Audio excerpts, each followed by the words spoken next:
story changed in the later part of 3 years, and I woke up from my thought state. I am not exactly sure what motivated me or how it happened, but at the end of the year, I was told in my class. I immediately noticed a change of attitude from everyone to me: the principal, my teachers, and my classmates. I loved the attention. So I said to myself, if that's what comes with being at the top, then I'll be missing a lot. As a student, I was not so active in sports. The only sport I engaged in was cricket, and it did not exactly take too much of my time.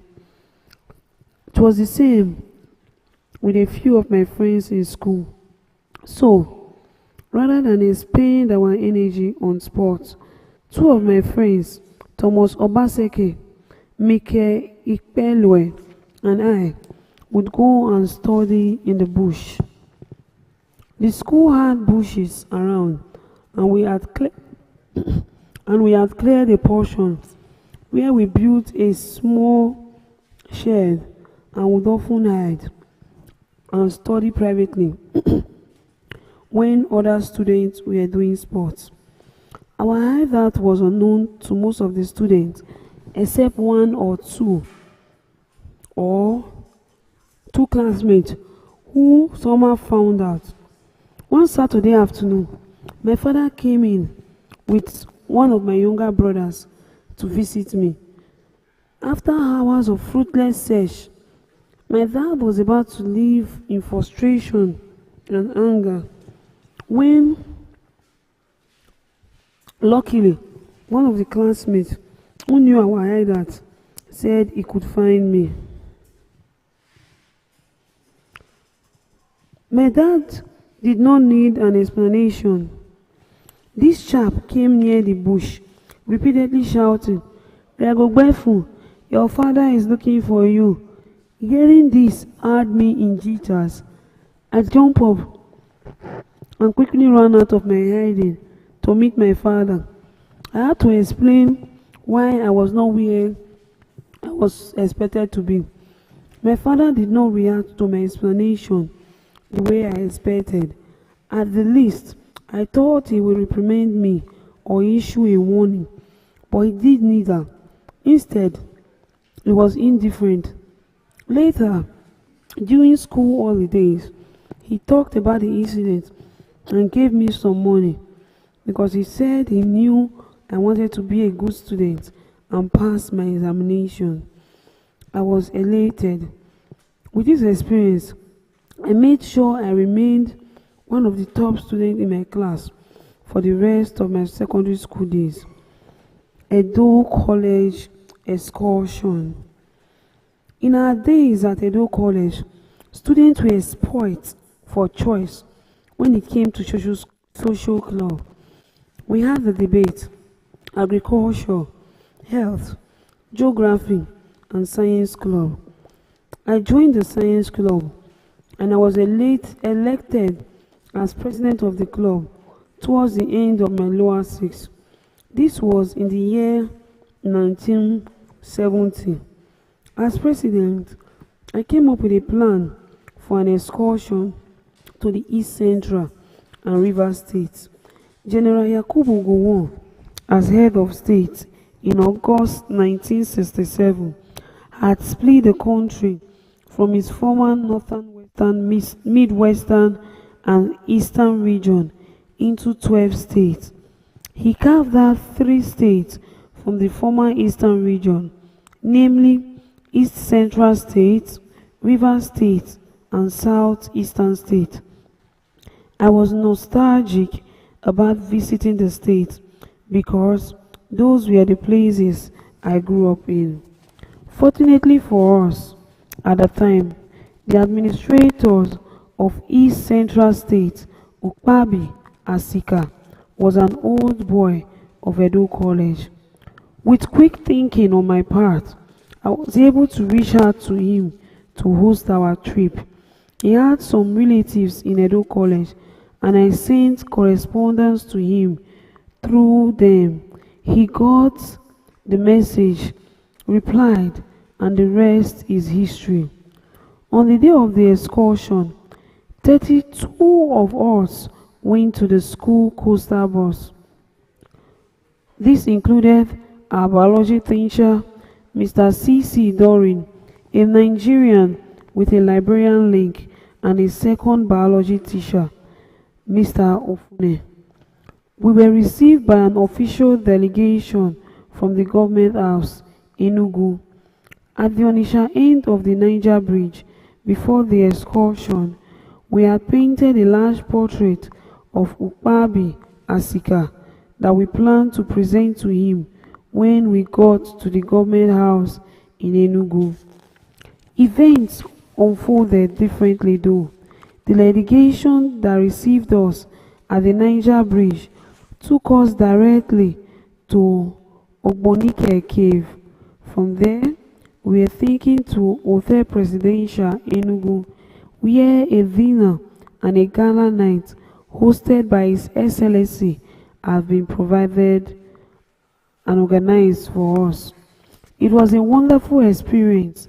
Asika told us stories of his days in Edo College, and as president of the club, I had the privilege of presenting the portrait to him after a short speech. Unfortunately, the excellent experience we had in East Central State did not extend to Rivers State. The war was ending, and when we arrived in Port Harcourt, the state capital, there was visible hostility which prevented us from exploring the state. We stayed at the hostel of Stella Maris College and had no choice but to return to Benin the next day, as we sensed so much danger in the air. In all, the excursion was a memorable experience. The power of relationship. I have always been big on fostering relationship. I think it is one factor that has helped me achieve whatever success I have achieved in life. I believe relationship mold us, open pathways, and often protect us. Those who try to go it alone usually end up frustrated. We need people. We need support. This is an essential reality of life. One that I learned early. At Edo College, I have experiences that deepen this conviction about how people can provide us with leverage for progress. One way God bless us is by bringing people into our lives at specific points. May we not miss such moments and squander such opportunities. I was in Form 4 in 1968 when Dr. Samuel Osagbovo Ogbemudia from the Midwest State Military Administrator, then an Army brigadier, lost his mother. I wrote him a condolence letter to commiserate with him. I had done it in a fleeting fancy and therefore was shocked when I got a response to my letter about 5 weeks later, written and signed by Brigadier Ogbemudia himself. I was overjoyed and filled it like a cherished possession. The letter exchange made the brigadier aware of me, and subsequently, whenever he was at Edo College for the prize giving ceremony, he would look at me with fondness. Those moments gladdened my heart a great deal. But perhaps it was his ADC, aide de camp, that would have a more significant impact on me in life. Air Vice Marshal Joe Osa Eige at that time used to stand behind his boss, Dr. Ogbemudia, whenever he came for our prize giving ceremony, and he noticed how I always won academic prizes during our prize giving day. One day, about 3 or 4 students and I were returning from the stadium after our school played the football match with another school. We were all in our uniforms, in line with the school regulation for whenever we went out for any activity. An Opel Kadett car coming in our direction drove past us and stopped a few yards ahead. The driver was St. Joe Eige, and when he saw, he waved enthusiastically, indicating we should come over. We were excited to see him and walked to where he was parked. To our pleasant surprise, he offered us a ride to school. We were ecstatic. We jumped into the vehicle and off we went. Eike was pleasant. He asked for our names, and to our utter surprise, when I mentioned mine, he recognized it and asked if I was the boy who won all the prizes at the last prize giving day. I told him I was the one, and he was pleased. When we got back to school, we all got up, said our thanks, and made off. I was surprised when he called me back. The others left while I went back to the car. The officer persuaded me to get back into the car with him, and once I did, he drove off towards the government house. Boy, was I elated. In those days, we had no fear about kidnapping and the likes. The society was a safe place for everyone. Long story short, I went back to school with loads of provisions, sardines, corned beef, Ovaltine, milk, sugar, and much more. It was the stuff of dreams for students like me. The governor ADC showered me with gifts. He also gave me 10 shillings and promised more if I kept in touch with him. I could not think of any other Edo College student who had enjoyed such favors.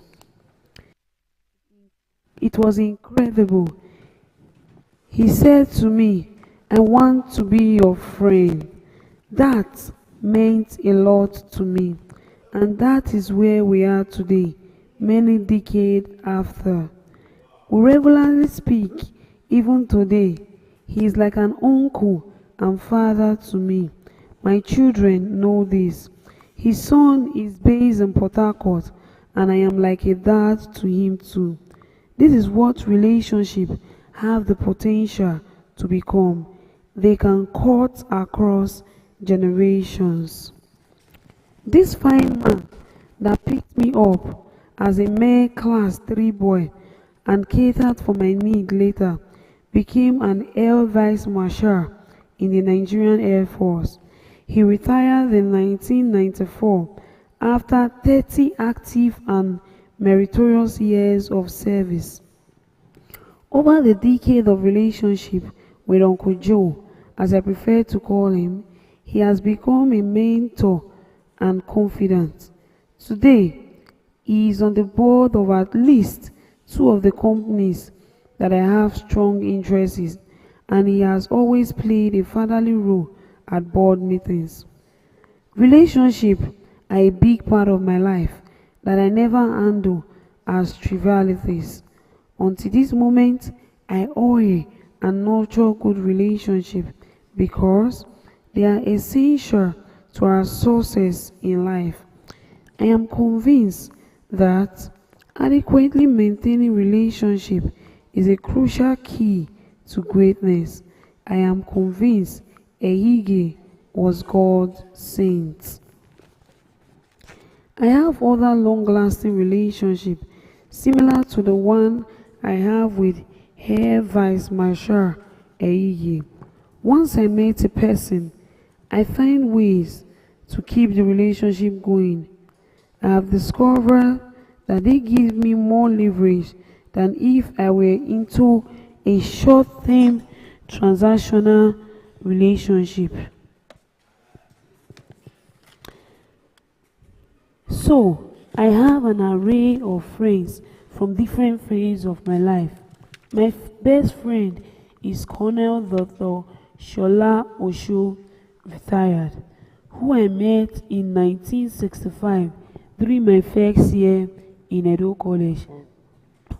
We were classmates. Career-wise, Dr. Osho and I went in different directions after secondary school. He went on to study medicine at the University of Benin. Back then, medical doctors were in hot demand in the Nigerian army, and upon graduation, he joined the Nigerian army. He was later sent to specialize in various fields of medicine outside the country and became one of the best cardiologists the Nigerian army ever produced. When I returned to Nigeria in 1983, after spending nearly 12 years outside the country, I settled in Port Harcourt because that was where my job was.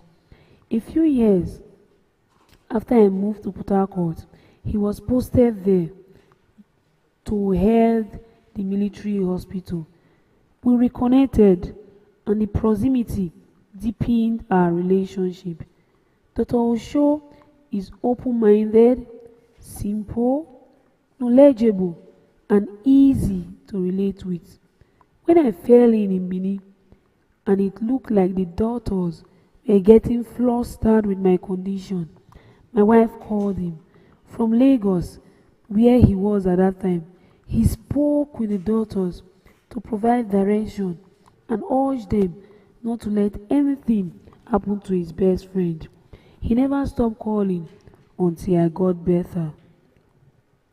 When his daughter got married, I was his chairman of the occasion. This is the kind of relationship we have. If I hear anything about Dr. Osho today, I will not think twice before hopping on a plane and heading to Lagos for him or anything that concerns him. The same thing he will do if it concerns me. He is such a dear friend. Thomas Obaseki is another dear friend from Edo College that I have kept since then. Thomas came from an elite home and a source of blessing during our school days.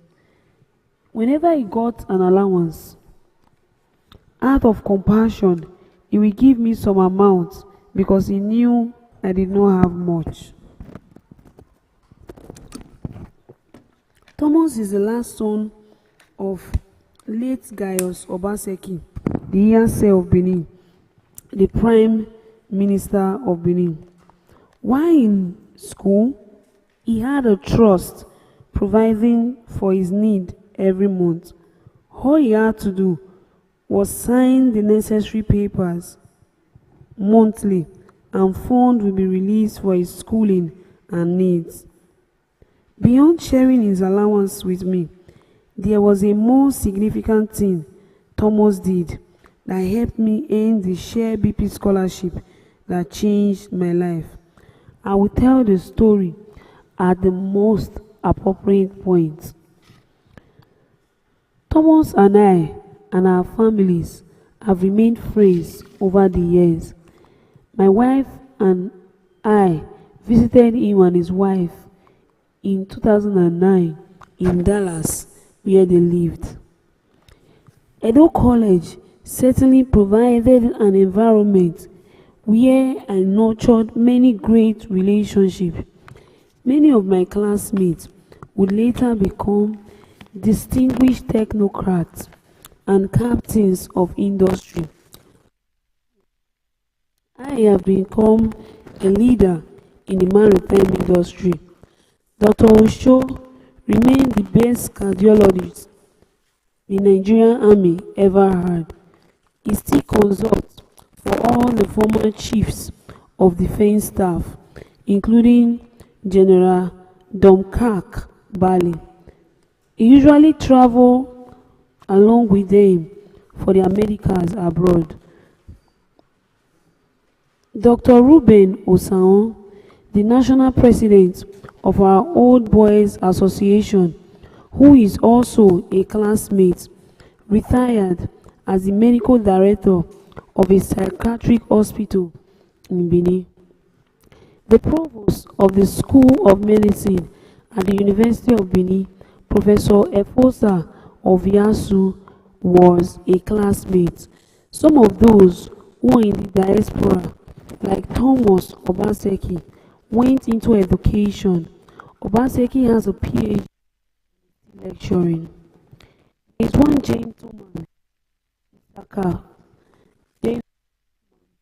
named, there is one gentleman named Isaka Globadia who went into the finances before he left Nigeria. He was a personal assistant to Chu Okongo between 1986 and 1990, when Okongo was Nigerian finance minister. When Okongo finished his tenure, Isaka Gobadia relocated to the US and developed himself in the finance industry. He is still very active. We also have retired permanent secretaries like Usiobafo Orue, medical directors like Dr. Sylvester Ojobo, farmers, clearing agents, and even a former acting governor of Lagos State, Udokai.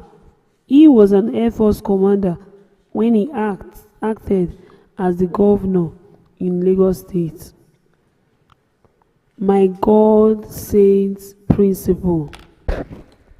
There was another experience that showed me how to bring people into our lives and how relationship can shape our life in profound way.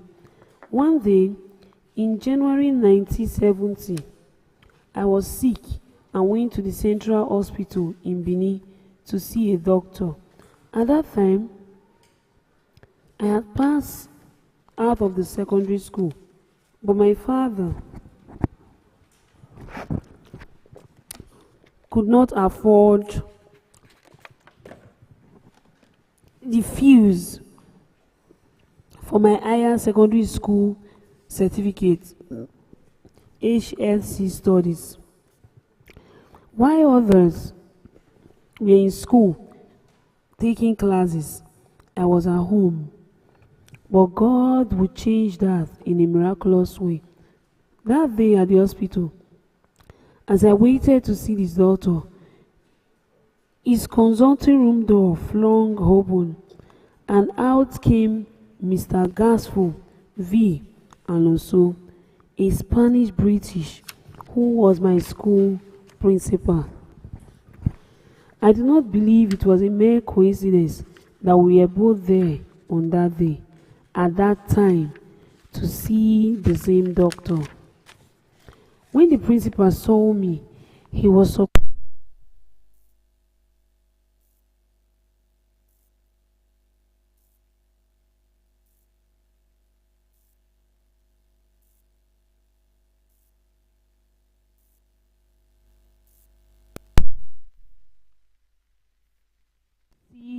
A doctor that moreover I have been unable to continue with school because my father could not afford the fees. He was moved. He waited for me to see the doctor. After I did, he took me in his car to school, taking me directly to the bursar office. He committed to pay my fees for my HSC classes and exam. That was how I was able to resume my HSC classes.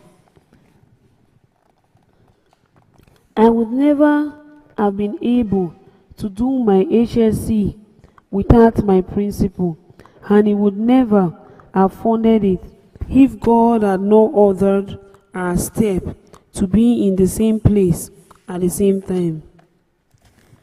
Some people are like God's saint's guardian angel, and therefore they must be valued and taken seriously. Castor V. Alonso, my principal, touched my life in a way I will never forget. He was a devout Christian, and every day during our morning assembly, he would say the same prayer.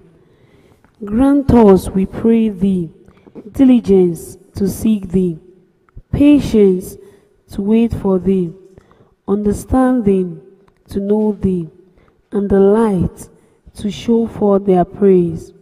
Grant us in our duties the help, in our perplexities the guardians, in our danger the protection, in our sorrow the peace, until the likeness be perfected in us. Amen. Life is wired in a way that makes us independent. As time goes by, there are individuals you can regard as bacon. These people affect every aspect of your life in a subtlest way. Sometimes you do not even realize they already have an impact on you until you begin to find that your thoughts, acts, and species are beginning to align with theirs. From people like my principal, I learned early that the importance of treating people kindly and offering help as much as possible is crucial, because as time flies, the relationships solidify and become more valuable. The excellent part of relationship is that they can outlast you and positively influence your children. Celestial Church Adventure. I would have gotten married at the end of secondary school if the celestial prophetess I met then had gotten their wishes. I was in class 5 when I fell ill with rashes all over my body. My schoolmates took me to many places looking for solutions, but my body remained a mess. It was a friend called Emmanuel Obi Arinze who told me of a Celestial Church of Christ behind our school. He advised me to go there for healing. The Celestial Church of Christ was founded in 1947 by Samuel Bilejubu J. Oshofra. I want to use myself just 2 minutes. Oshofra. The church is distinguished by the long white robe worn by its members and usually on bare feet. A similarity that they shared with the Aloud Church. I took Arinze's advice and some colleagues, and I went to the church. It was a small parish. They told us to bring candles, olive oil, and a bucket of water, which were readily available in the church premises. Outside the church auditorium, I was made Lee and was prayed for by a Wali prophet and instructed to bathe behind the church, which I did. I went back home after this. By the next day, the mess of a skin rashes had disappeared from my skin. Miracle or what? I did not need any further convincing to become a white robe wearing member of the fold. The next day, I went to buy my robe and decided to not make that my church. That was how I became a member of the Celestial Church of Christ. I was not alone. A few of my classmates began to worship there too. Among them were my close friend, Thomas Obaseki.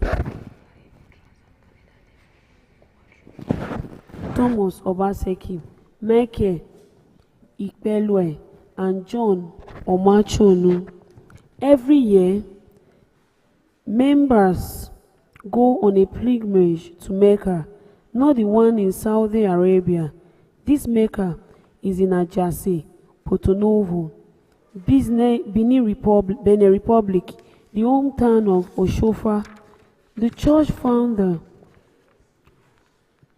About the year after we started attending the church, almost all my colleagues were anointed as Adeno, church warden, and given a cross and a waistband. For some reason, I refused this anointing. So, how I ended up getting proposals from multiple prophetess of the church, share cost it.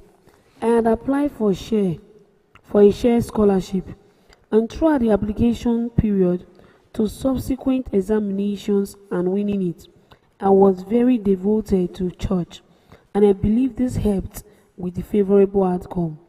When I got the scholarship, the church organized a send-off party for me, which took place at our house, number 7, Zabayo Street in Benin. I cannot forget that day. Prophecy after prophecy came through different prophetess, all saying that God was instructing me to marry them. They would sway back and forth, dance, and pronounce like people drunk in the spirit. One prophetess or another would prophesy, "God said I should marry you." I could not understand what was going on. How could God be asking me to marry many ladies at once? That spectacle notwithstanding, the church gave me a lovely send-off, with all of us wearing our white robe and dancing. They took my robes, candles, olive oil, and incense and prayed on them. I later traveled to England with the anthems. Chapter 6, Life-Changing Scholarship. Knowing what to do with opportunities is as important as getting them. This is where I never thought with the opportunity of schooling. With God on my side, I was able to excel beyond my expectations. My admission and successful exit from Edo College was based on merit. This, though I had a slow start, by the third year, I made first position. This qualified me for a scholarship, and the Benin Local Authority, BLA, gave me one. That meant they took up the responsibilities for all of my school-related expenses. The equivalent of the local authority is the local government authority, LGAs in Nigeria. For the rest of my secondary school days, I continued to maintain the first position and so remained on the BLA scholarship. The scholarship notwithstanding, my education almost came to an end after secondary school due to lack of funding. In those days, post-primary school education was run on a 5-year secondary education, followed by a 2-year higher school certificate, HSC, before university. After my 5th year in secondary school and obtaining my West African School Certificate, WASI, due to lack of funds, my father decided to focus on my younger siblings' education. Thankfully, Mr. Castle V. Alonso, as earlier mentioned, came to my rescue by funding my HSC education. For the HSC, I studied applied maths, pure math, physics, and chemistry, and passed all the subjects. The Share Scholarship. The year 1970 was a significant one in my life. It was the year I stumbled by divine orchestration on a copy of the Nigerian Outlook newspaper, in which Share BP, now Share Petroleum Development Company of Nigeria, SPDC, advertised application for scholarship to study marine engineering and nautical science abroad. I was captivated by the advert. I immediately saw the opportunity to better my life. If only I could be one of the choosing for the scholarship. I thought to myself, it would be a game changer. In those days, the courses young Nigerians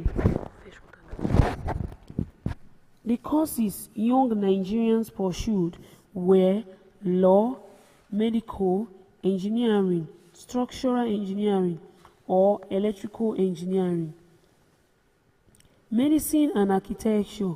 For some unexplainable reason, none of the courses appealed to me, and I was still pondering on the alternatives available for consideration when I saw that Share advert. Pronto, I decided to apply for it. From Enugu, I sent my application to the Share office, which was in Lagos. Share told us straight away that 4,000 people had applied and only 4 will be selected. 2 for marine engineering, 2 for nautical science. Lagos was where the examination and aptitude test took place, so I had to travel there to sit for them. Shared decision to have the test in Lagos was a tough one for me for many reasons. The standout one being that I had no relatives to stay with, but I was desperate. Fortunately, some friends in Benin introduced me to a couple, Mr. and Mrs. Aina, in Lagos. They were gracious enough to offer me their place to stay when I arrived in Lagos. When I told my parents that I was going to Lagos for the aptitude test and subsequent interview, they gave me the little money they had and prayed for me. Thank you very much. The popular transport company then was called Amels, owned by the Midwest government. Their vehicle was usually 911 lorries, which arranged benches inside. Traveling on it meant a very long journey, but that was the only option we had. Thank you very much. I'll be going on a short break. Remember, I'm reading the book Not Always Easy my foliage from obscurity. Move.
Head. Yeah. From Enugu, I sent my application to share office, which was in Lagos. When I told my parents I was going to Lagos for the aptitude test and subsequent interviews, they gave me the little money they had and prayed for me. The popular transport company called Ames, owned by the Midwest government, their vehicle was usually 911 lorries with arranged benches inside. Traveling on it meant a very long journey, but that was the only option we had. Lagos turned out to be everything I've heard: chaotic, energetic, cosmopolitan, crowded, and exciting. It was a completely new world for me. Mr. and Mrs. Aina were exceedingly kind to me, and it was such a relief to have somewhere to stay in the bustling city. But that did not last long. With time, they started finding it difficult hosting me. The apartment was small, and they had been managing themselves before I joined them. After a while, it became obvious I had to leave and get somewhere else to stay. I was aware that some of my classmates who did not go to HSC were students of the University of Lagos, UNILAG. I did not have their addresses, neither did I know how to locate them. I, however, knew they were studying engineering. After searching for long,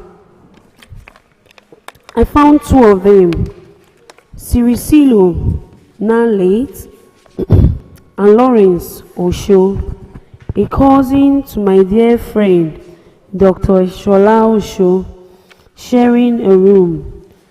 They were surprised to see me and wanted to know what brought me to Lagos. After I told them my mission, they allowed me to stay with them. Shared scholarship process turned out to be intensive. As we wrote the test, the number of candidates reduced. I was delighted as I progressed. After the last one of the series of tests, I returned to Benin, cautiously optimistic as I awaited the results. Earlier on, I promised to share the role of my good friend Thomas Obaseki, played in my getting the share scholarship. This is what the narrative is. We were in Loyal 6 when Share BP published the names of those who qualified for the panel interview stage of the scholarship process. Only 25 of the initial 44,000 applicants were selected, and for the panel interview stage, the interview was to hold in Lagos, and I had returned Benin when the list was released. Unknown to me, my name was on the list, and Share had sent a letter to that effect, but I never received it. Other candidates got their letters and headed to Lagos for the panel interview. I did not. It was not until someone called to ask why I was absent from the interview that I knew about it. The shared scholarship was the fishing line I had hoped would pull me out of the murky waters of poverty. I had been dreaming of a future around it, and it seemed my hope has been dashed. I was devastated. Fortunately, I told Thomas Obaseki about my plight, and he took me to his uncle's place. When we got to the uncle's house, Thomas asked if I had a phone number to contact Cher with. Of course, I did. This was when the big dialing telephone was still involved. We dialed the number, and a woman picked the phone at the other end. I was crying, and she could deduce that I was shattered. She asked me what was wrong, and I narrated my ordeal to her. As much as she felt bad for me, she replied that it was late, as they had finished the panel interview. I waved. My world had come crashing down. I was inconsolable. The chair lady, Mrs. Eki Coker, was touched. I cannot exactly recall what she said, but she offered me a tiny ray of hope. So, I headed to the share office in Lagos, hoping a miracle would happen. It turned out to be a fruitless journey. As far as that year's scholarship program was concerned, but I did get a miracle. I was offered an opportunity to be part of the 197 panel interview. Cher told me to join the following year, to join those who would be invited for the panel interview. I was sad that I had missed the chance of traveling in 1971. Yet, ecstatic, I had been given another opportunity for 1972. It was a harsh lesson to learn, but I was glad I did not entirely lose heart. I was grateful for Thomas' role in getting that second chance. If he had not taken me to his uncle's house, if he was being a good friend to me when he did what he did, none of us could have imagined how far-reaching the impact of his action was going to be in my life. The 1972 Cher Award. When 1972 eventually came, as soon as I knew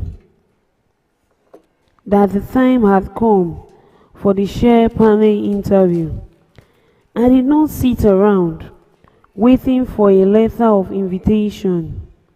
I headed to Lagos to grab my opportunity.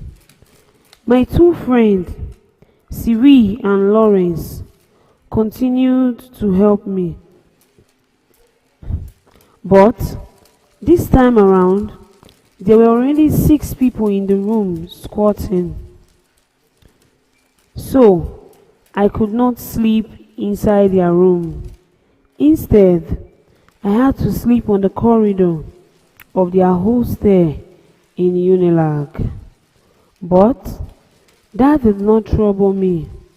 All that mattered to me at that point was the opportunity to clinch a scholarship spot.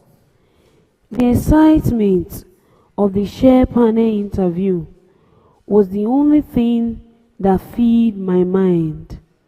Perhaps there is something built in us human beings that makes us endure difficult moments in the bid to realize the dreams in our hearts. Or perhaps not everyone is cut from that clothes. All I know is that we often have to overcome difficult circumstances to realize the vision of our hearts. And when we do not, we miss out a lot of good things. Sleeping on the corridor was not comfortable at all, but comfort was the last thing on my mind. On the eve of the panel interview, I hardly slept. I was restless and eagerly looking forward to the day. By 4 a.m., I was on my feet, scrambling to get ready. You've never really lived in Lagos if you have not struggled to board a bus.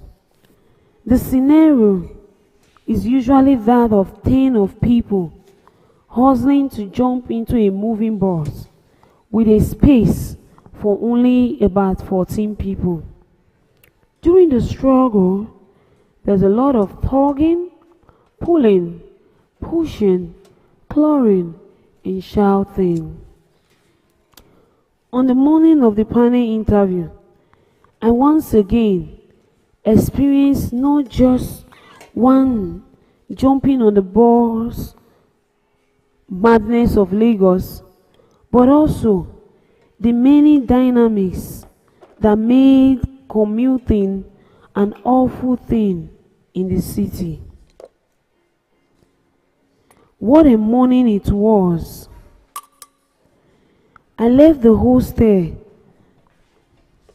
and got to Yaba bus stop as early as 5 a.m. I was to be at share office at 8 a.m. So I projected 3 hours to commute from Yaba to Broad Street, where the share office was located. For about 1 hour, I could not get a bus to Idumota. Not that there were no bus, there were, but each time a bus arrived, many people fought to get on it at the same time. It took more than an hour to rise up and do what everybody else did: fight for a space on a bus. When the next bus arrived, it filled up quickly as before, but I could not get bullied this time around. I joined others to hang from the door side of the bus. It was reckless, dangerous, and very much the Lagos way back then. That was how I rode from Yaba to somewhere around Idumota Market, Idumota, Lagos. Idumota Broad Street and Marine Road are towering landmarks that give Lagos its rich history. Structures dating back to colonial years lines the streets, and it remains home to the head office of many banks and blue chip companies in Lagos. I alighted at the Dumother and boarded another bus to Marina before trekking Marina last stretch to number 121 Broad Street, where the share office was located. I got there at about 7:45, barely making it on time. Thank God they had a restroom I could clean up myself, or else I would have entered the interview looking like a villager who just returned from the farm. The other candidate and I were kept in a room to wait our turns. For the panel interview, when I entered the interview room, there was only one black man among 14 people on the panel. The man was seated in the middle. I felt he looked vicious, and my fear was realized during the interview. He relentlessly bombarded me with questions after questions. I noticed that the white panelists were trying to mellow down his aggressiveness. Surprisingly, I was not nervous. I told them what I knew, and if I did not know something, I told them so frankly. I had to ask the white interviewers to repeat most of the questions they asked me, as their accents made it difficult to understand them. I was not in a hurry, and I was not disturbed. I did not know where I got that confidence from. I was calm and relaxed, but of course, very much desirous of the scholarship, because I knew it would be a game changer for me. After the panel session, 8 of us were selected and sent on a series of medical tests. Alas, the final 4 scholarship candidates were selected, and I was one of them. It was difficult for me to find the right words to describe how I felt. The joy and pride in my heart could not be contained. The others selected candidates were Robert Akoma, Stanley Monima, and John Izibili. The issues of which of the 4 would study what then came to the fore. At this point, it is pertinent to backtrack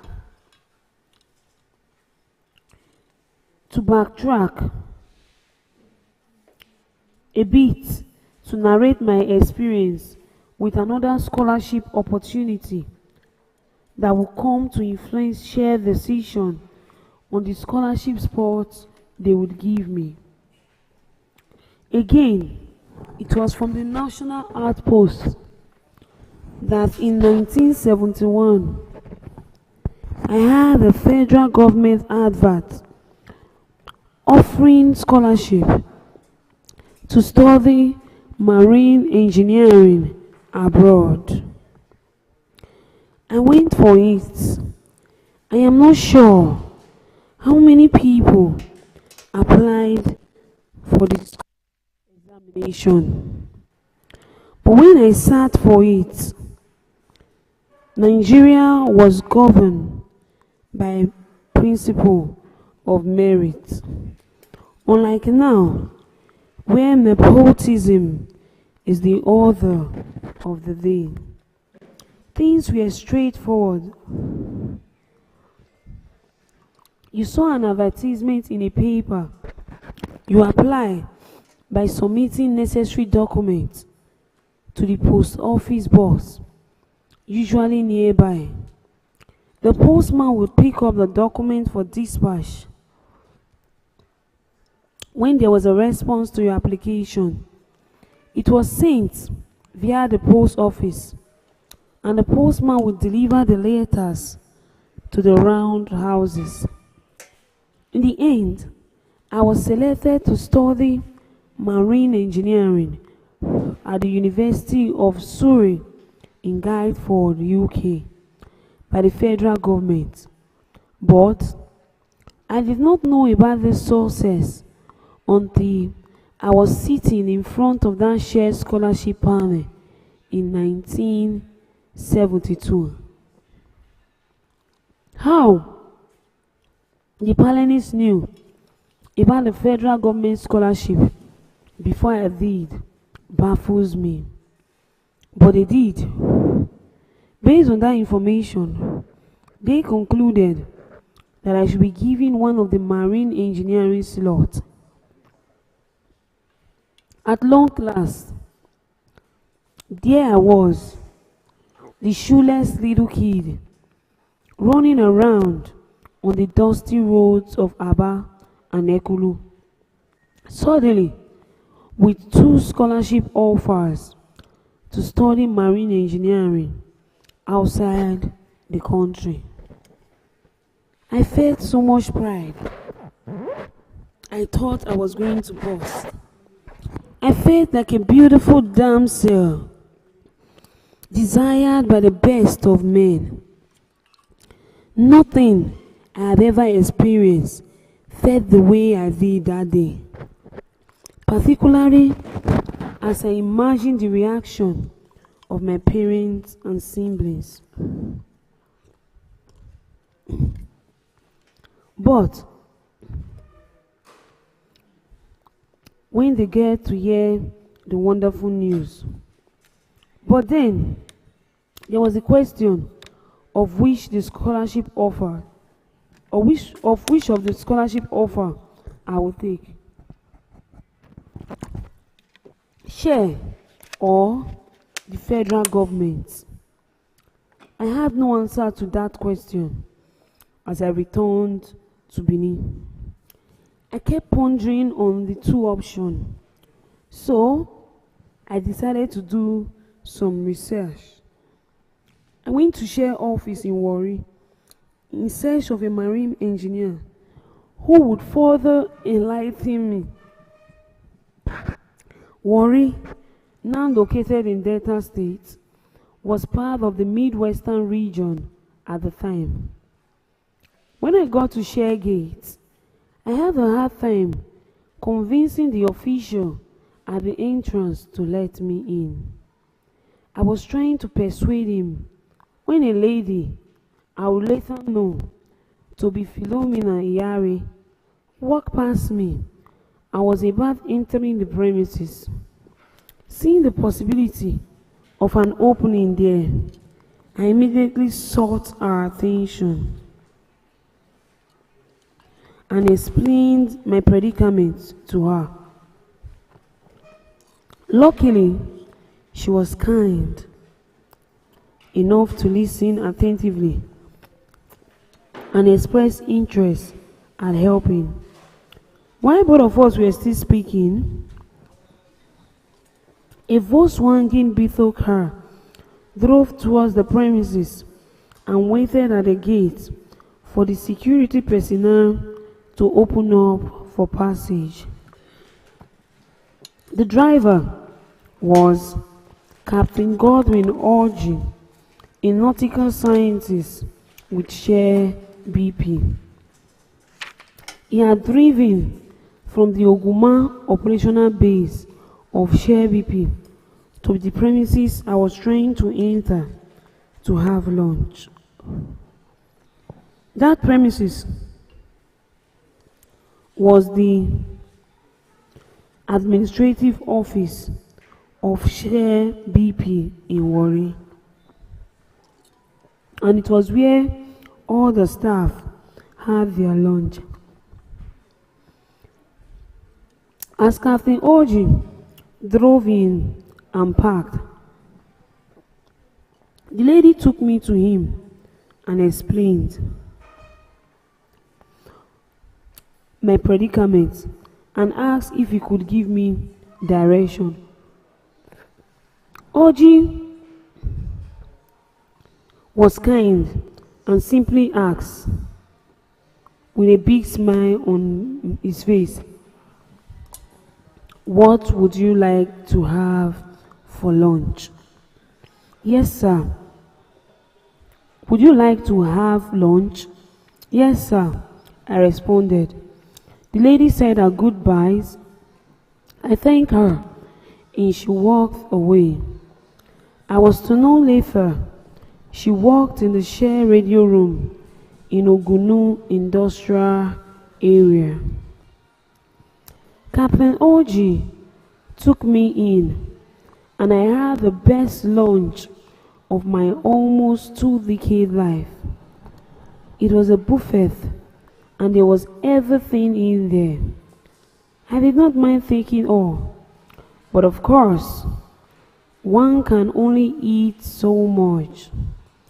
Over lunch, after listening to me, he suggested that we drove back to Ogumu operational base to meet colleagues of his who were marine engineers.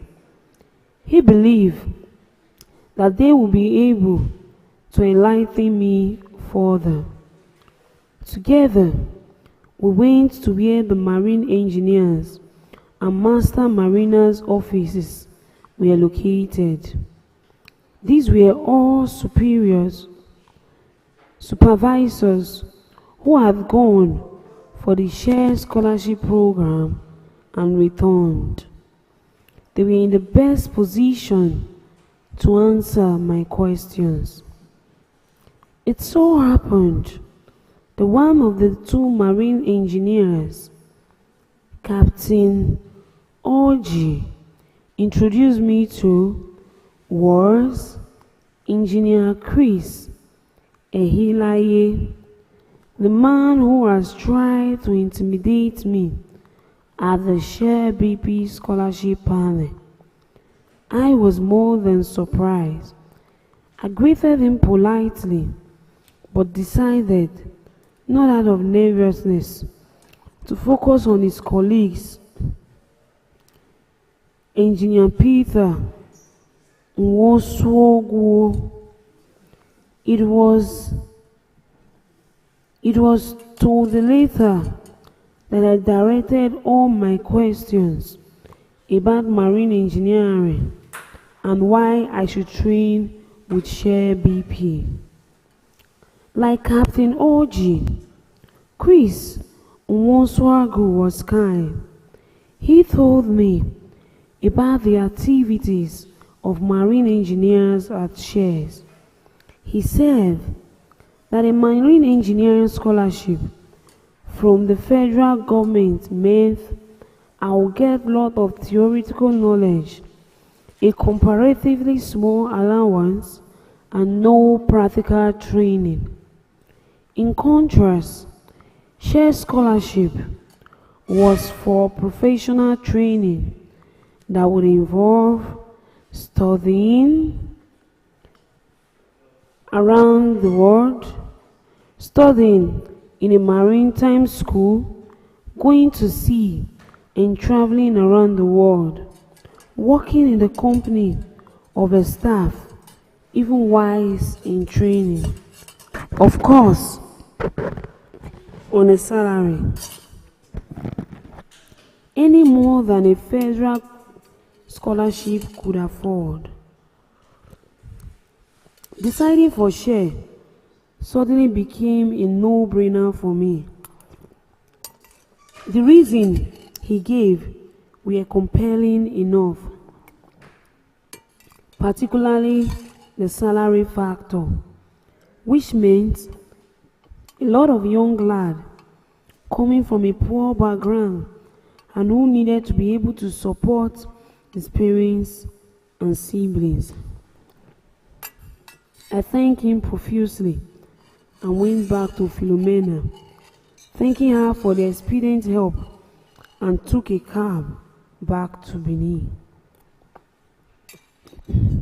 After I made the decision to go for shared scholarship, a few months before we traveled, share management sent the four of us to share Ogumu industrial area, where the company had a marine operation for our pre-overseas induction course. There, we were supervised by the masters mariner and marine engineers. Again, Engineer Chris Ehelaye was there as usual, bearing his tough personnel, which I later discovered was a veil for his big heart. Later on, I developed a special bond with Engineer Chris Ehelaye. I came to realize he was a kind-hearted, jovial gentleman and a great help. He had adopted that mean personnel during the interview because he was an old boy from Edo College. And seeing from my resume that I was a student of his alma mater, he did not want to show a visible preference for me. I later found out that of all those who sat on the panel, he was the one who gave me the highest score. Years later, his son was the ring bearer at my wedding. Later in life again in Port Harcourt, whilst he became the president of Edo College Old Boys Association in Port Harcourt, I was the secretary. He was also the first person that gave my company Stars a share contract with my first tugboat. At that time, he was the head of Share Kidney Island, Port Harcourt. This was in 1988. In the end, economics decided which of the two scholarships I will attend. Accept. As I discovered, Share BP was to pay me €33 per month at the commencement of the training, while the federal government was only going to give me monthly allowance. From a number perspective, I was never going to reject Share scholarship. First flight. After our induction course, Share invited us, scholarship beneficiaries, to Lagos for a pre-overseas briefing. We had done our induction at Warri, where we were lodged at Idama Hotel along Okumagbe Avenue. The hotel had a 4-star ranking at the time, but it has lost that status now. I had an exquisite room to myself. Talk about luxury. From where I stood then, such luxury was funny to me.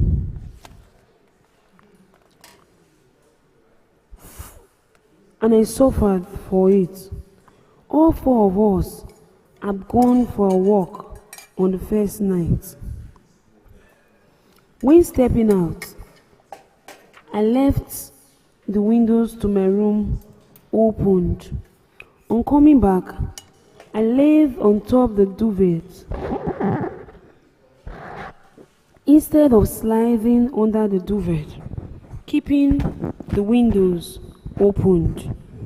That night, mosquito made a feast of me. It was indescribable. I was supposed to shut the window. I did not know. I was supposed to shut the window, call the hotel staff to spray insecticide in the room, and put on the air conditioner.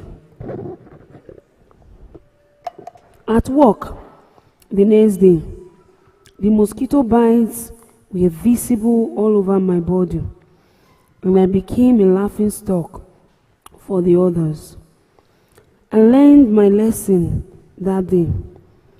For the pre-overseas induction course in Lagos, we were lodged at the Bristol Hotel at Lagos Island. After a few nights at Bristol Hotel, we were moved to the Federal Palace Hotel. Our experience at the induction was in a class of its own. They gave us food and ensured we always had money in our pockets. They taught us ethics and etiquette, including how to use cutleries while eating. They told us not to react nastily or violently if anyone in breathing called us black monkey, black bastard, nigger, or any other derogatory names. We were warned that any nasty or violent reaction would mean a return to Nigeria. All necessary arrangements were put in place for our tickets, passports, visas, and every other thing we would need. Share placed a premium on building human capacity over other non-human assets. I returned to Benin after the Lagos induction to prepare for the journey to breathing. My parents, siblings, and everyone else rallied around me. It was an emotional period. When the time came for me to leave, I traveled back to Lagos with my parents and siblings and lodged at the Federal Palace Hotel. I treated everyone to a great time, and I can remember my father saying that he was eating sausage for the first time in his life. Our travel date finally arrived. All 4 scholars. It was September 21st, 1972. I cannot adequately describe all the emotions that ran through me that day. I was overexcited about flying for the first time and wondered what the experience would be like. My father cried while my mother was ecstatic. There were uncles and aunties present who felt so joyous and proud of me. They had all traveled from Benin to Lagos to see their son off to Obodoyibo or Ewebo. I, on the other hand, had mixed feelings. On the one hand, I was happy to be traveling On the other hand, seeing my father cry put me in a sober mood. I kept looking back at my father, crying till I entered the aircraft. By the time the plane took off, the excitement had taken over.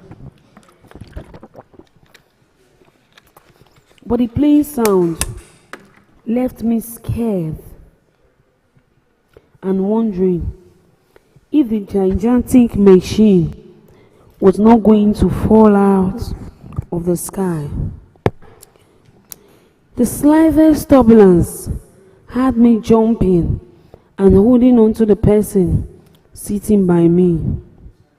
Thankfully, the man was understanding, and we had no problem until we got to Amsterdam, where my trip would have ended if not for God's grace and the airport staff professionalism.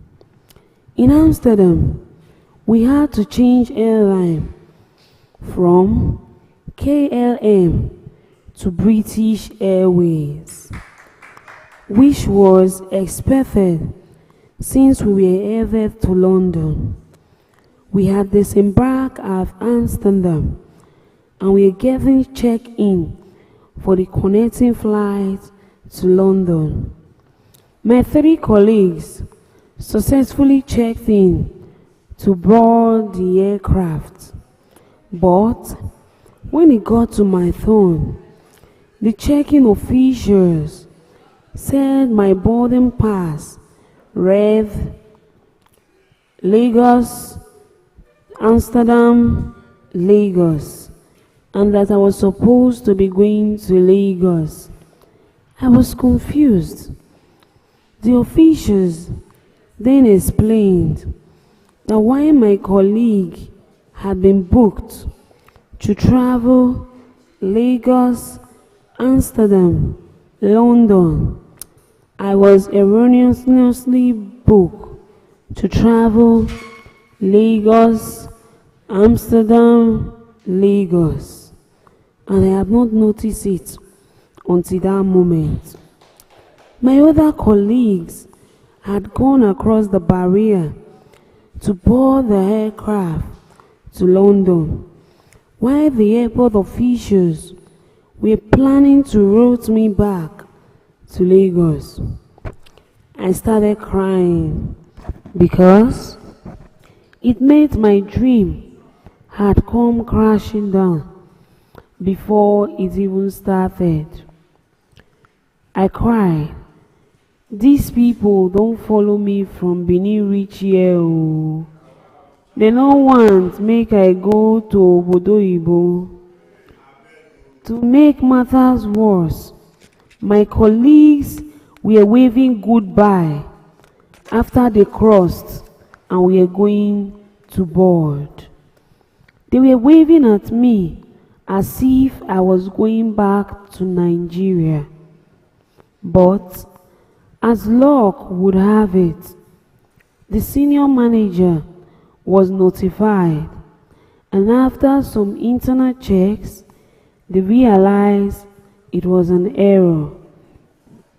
The issue was rectified, and I eventually traveled with my colleagues. I remain grateful that this happened at Amsterdam Airport. If it was Lagos, the story would have been different. Despite the resolution, the experience remains a harrowing and terrible one. As a result, whenever I am traveling with multi-tickets, I ensure I check all the bookings before I walk away from the agent. The rest of the trip aboard British Airways was hitch-free.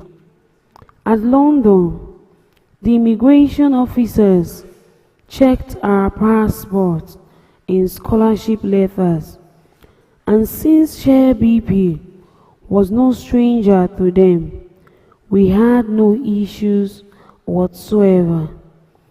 Immediately we were out of immigration and went through custom, and we sighted a share agent standing with placard bearing our names.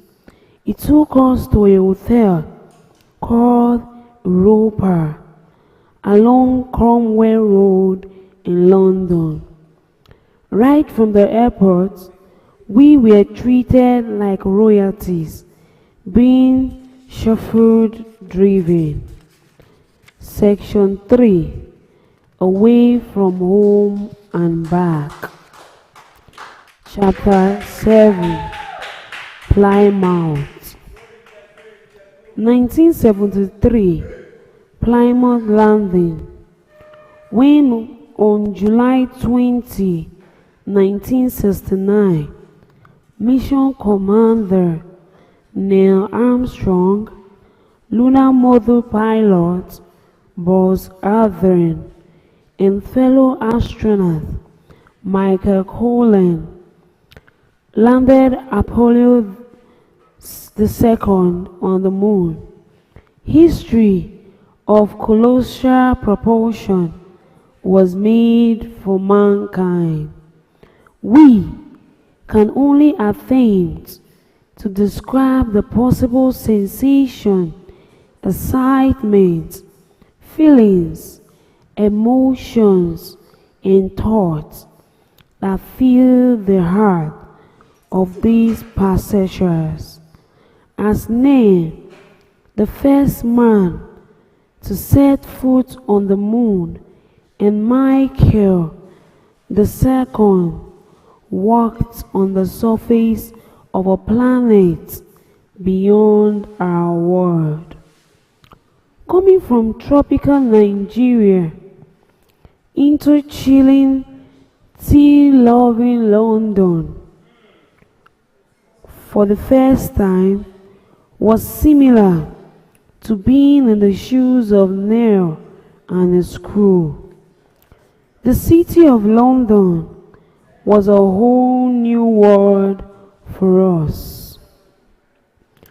4 green scholars from Nigeria.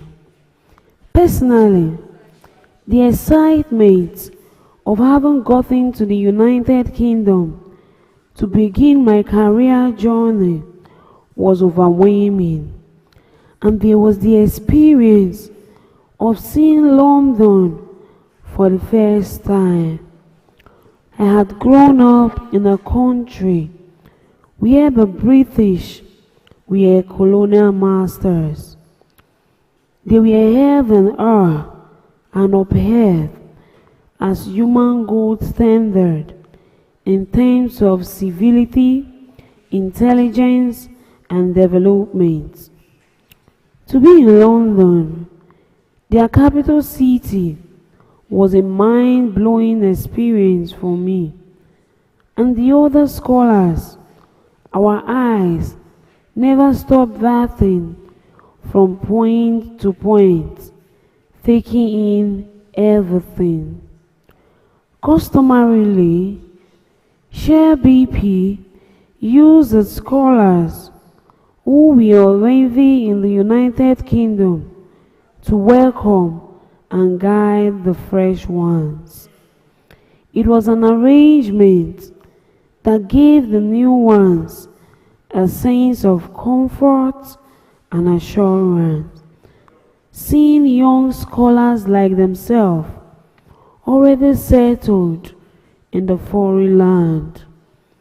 There were 2 of the already seated scholars waiting for us at the hotel. We were excited to meet them. They were Emmanuel Ngbachu, Feanman Kaliu, both Nigerians, and we have 1,000 questions for them. They were also eager to play hosts. They wanted no time in helping us adapt to our environment. After we settled in the hotel, a Nigerian guide gave us a grand tour of London, impressing us with how well they had adapted to the British environment. One of them was interested in talking about Plymouth. Another kept telling us about a park close to Buckingham Palace. He said, "We'll go to Ellicott and catch a train." So the next morning, we were all excited as he took us to Ellicott. When we got there, I was curious. I kept looking for Ellicott until I realized he had meant Elcourt. I was too embarrassed to share my thinking with others. Our guide took us to where we got our Navy uniform. The black Navy guy for winter and the summer white Navy suits. We cruised in London for 3 or 4 days before catching the train from Paddington to Plymouth. It was a 3-hour train ride, the longest I have undertaken then, except for the coal engine train from Aba to Enugu in 1958. Of the 4 scholars, only the 2 of us who enlisted for marine engineering, Robert Akoma and I, headed to Plymouth. The other 2, Stanley Oliver, John Izibili, who were to study nautical science, left for Glasgow, where their college was. We arrived in Plymouth for our education at the beginning of winter, greatly trying to adjust to the very cold weather. It was also the peak of Plymouth upscaling from a strategic port town in Devon into a city. Commercially and socially, Plymouth's proximity to the water had helped as it grew from fishing and trading settlement to a strategic town of national importance. During the establishment of the United Kingdom naval dominance and ship construction base, this caused the town and its neighboring countries a lot throughout the years. Plymouth has always been affected by attacks from the enemies across the English Channel during the World War. This warranted the construction of the Barbicans as a shield, though most military arsenals are fewer due to the location. The city retained most of them, preserved for history and tourism. The town is also renowned for its lovely scenery and windy because It is right against the sea. We had a seamanship center close to the sea where we went, had our practicals. There was a church across. The Travel Congregational Church that I recall had only old people as members. Our school was a landmark in the city. It was called the Residential Nautical College of Maritime Studies. Portland Square, right in the middle of the heart of the city. It was an 11-floor building with academic hall on the lower floor and the cadet residence on the upper floor. The hostel environment was extremely homely, disciplined, and organized. All the cadets who were running the maritime course, they removed money from their mind, remove anything from their mind. They had to be employees of shipping companies and had to be sponsors from their employees. We never had any private cadets. I was assigned to the 9th floor. There were 6 cadets in each big room of 3 double beds, sharing common facilities. Each cadet had their individual onlookers, and the rooms were really comfortable. We did our dry laundry and ironing in turns. If you wanted, you would engage external dry cleaners. There were 250 cadets in all, and we were 2 Nigerians, the only blacks in the entire college.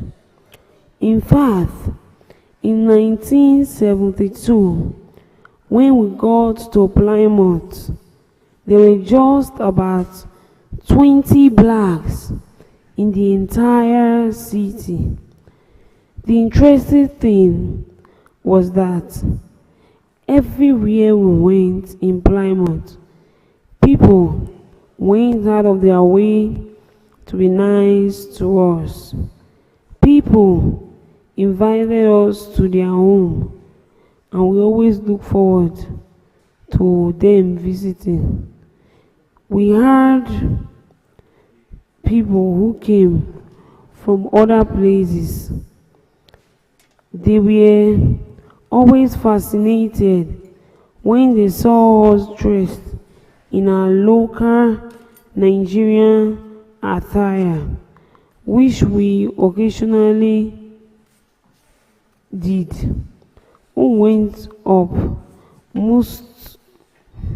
we went to the city center on weekend, a crowd of white children would flock after us, attempting to touch our skin, and generally flabbergasted to be seeing black people in Plymouth.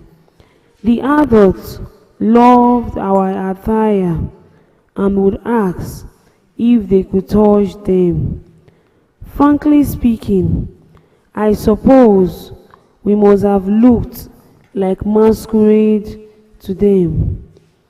As a child, I grew up using native chewing stick to brush my teeth.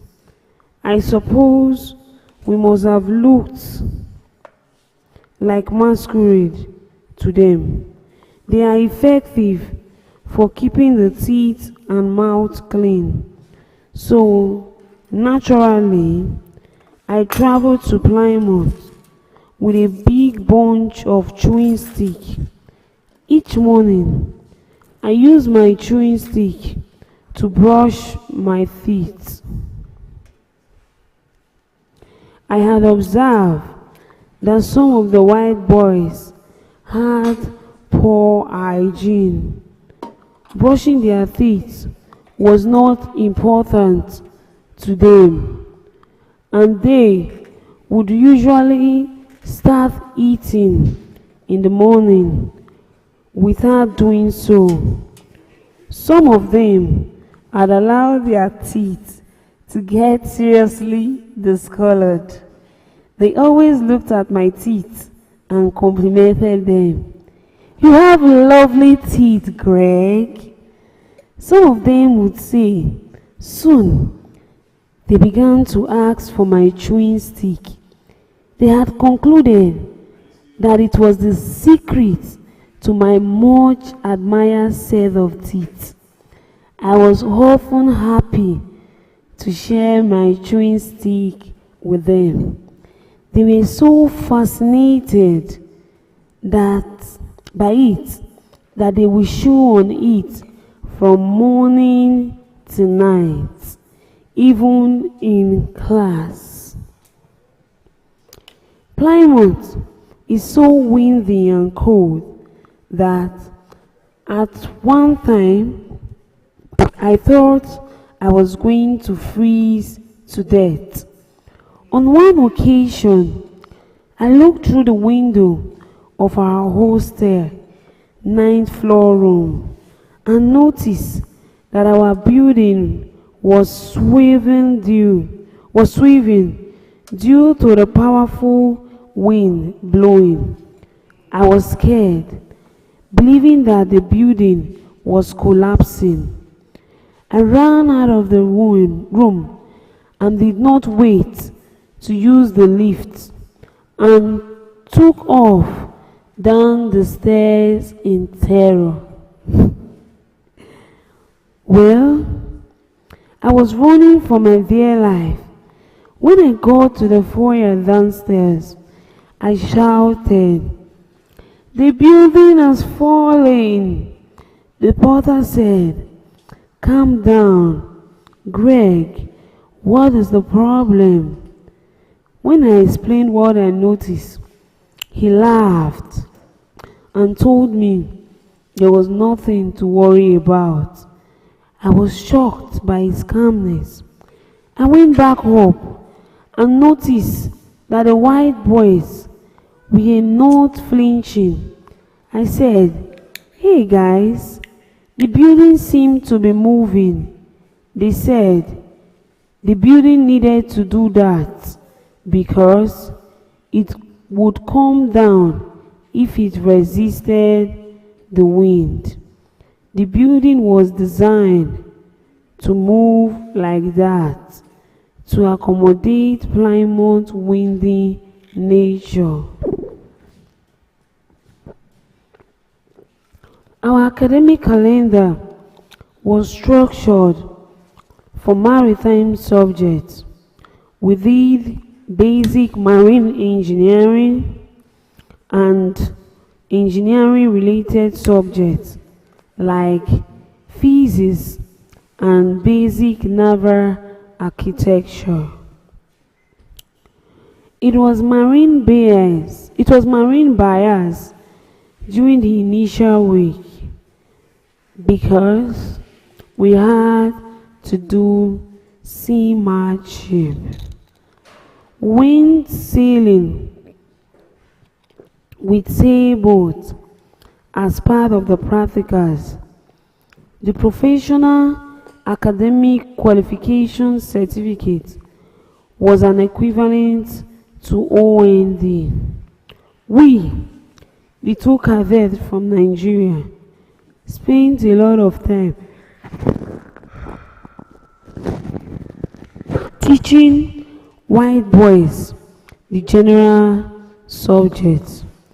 We had arrived in Plymouth after finishing our HSC in Nigeria, and we were both 21 years old when we got to the UK. We were academically ahead of the rest. Most of the white students had just left school and were still green, mostly around 17, 18, 19. However, I have to say that when it came to technical drawing, marine engineering in the workshop, the use of lathe machines, mining machines, shaping machines, we struggled. In those days, the technical drawing needed a whiteboard and a T-square table to draw 2 dimensions and 3 dimensions of things. Before we Nigerians would finish something, would finish marking the edge of the paper, our white boys had finished the whole drawing. The background was coming from one of the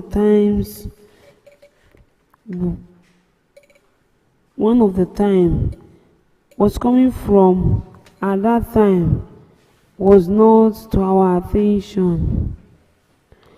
After our schoolwork was theoretical right from the one, and why they had learned technical drawing early, attending workshop and the likes as part of their schoolwork in general, we did not struggle with that one much academically, but the technical aspect proved us okay. There was a cadet captain in the school who was like the prophet, who were like the prefect, though the student body was a useful population. Everybody were treated like an adult. The second population, the school population, profiled people from different countries, so it was vastly multicolored. Most of the whites had people working inside them. Most of the whites had incredible sports regime.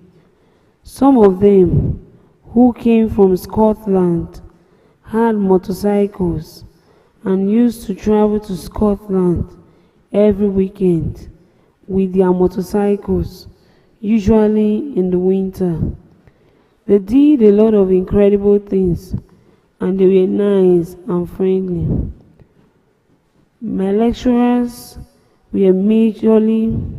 Our lecturers were majorly about 17% ex-seafarers and ex-naval personnel, and you could see it from their manner of approach to lecturing. They always refer to likely encounter and occurrences at sea. So, the teachings were beyond theoretical. Our head of department then was a marine engineer, Mr. Bill Findlay, whom I stayed in touch with until a few years ago. The United Kingdom in the 1970s.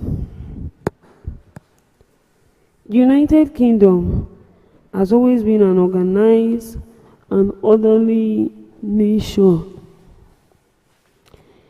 In the 1970s, like in previous years, and even today. Their politics was mature and they respected the results of their election. Political campaign were very vigorous for both parties. The Labour Party,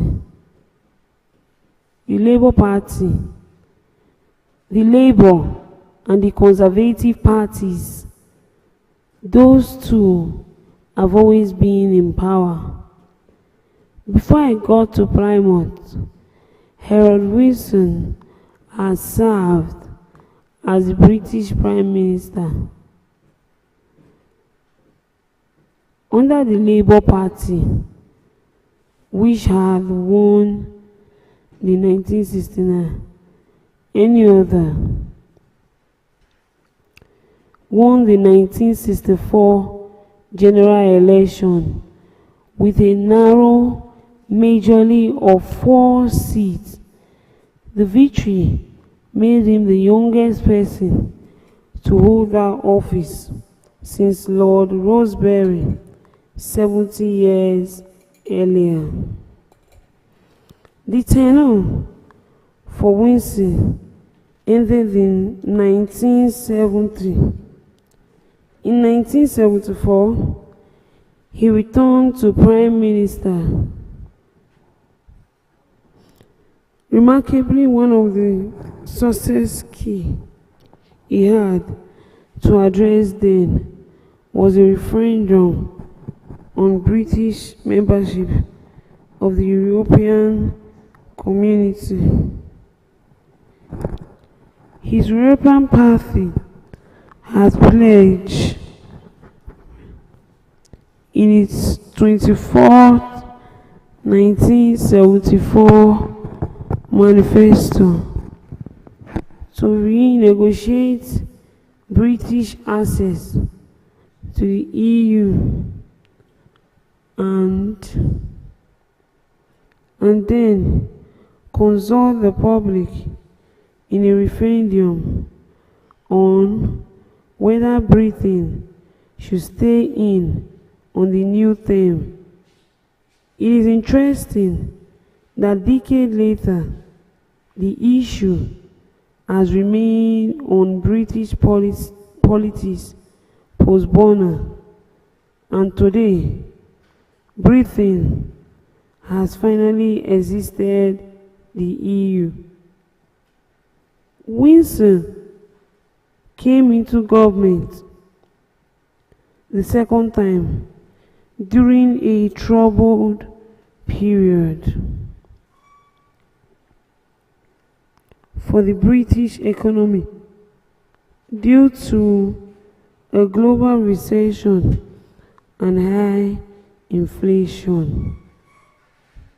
The 1973 oil crisis had played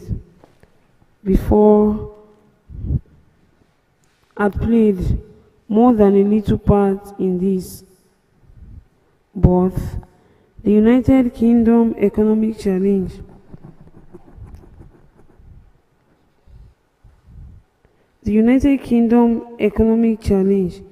did not manifest in ways that suggested poverty, lack, or suffering among the masses, like it often does in Africa.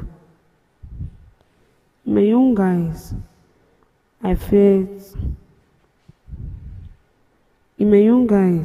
and considering my poor background, the British economy looked like infrastructure was superb and everything worked. I observed how they had decentralized governance where transportation and traffic issues were managed from ways, for instance. Some other things were managed in Newcastle or Britain or wherever. The Department for Transport, it was that all things supervised marine in the UK. There is also Merchant Navy Board, which is responsible for ensuring of standard training certifications for all maritime institutions in the UK, and ensuring that all maritime organizations involved in human capacity development operate under a regulated standard. For the whole country, the examination was centralized and it was okay. The National Health Insurance Scheme, yes. National Health Plan share never failed at paying the necessary insurance dues to ensure we had adequate insurance and health care cover. They gave some people access to medical facilities anywhere in the UK, coping with home sickness. When I got to Plymouth, I began to earn a monthly salary of €33. It was a long wait for that kind of money, but because everything was taken care of by Share BP, I did not need to touch the money and could not afford to send some of it home to support my family. The money was usually beneficial. Some things had to be sorted, and the money was used for that. I would often write a letter and post it to my parents, who would receive it after a month and a half. They would write back, and it would take some time for me to receive their letters. It was a slow process, but it was enough. I miss my family a lot and was often homesick. When I was leaving Nigeria, my dad and mom bought me a lot of audio cassettes of King Sunny Ade, Chief Ebenezer Obey, Sir Victor Waifo. Whenever I felt homesick, I played them to remember and feel Nigeria. But that only gave me temporary relief. Sometimes I would cry because I miss home. It was tough. Extra work and fun. I did extra work to get extra money.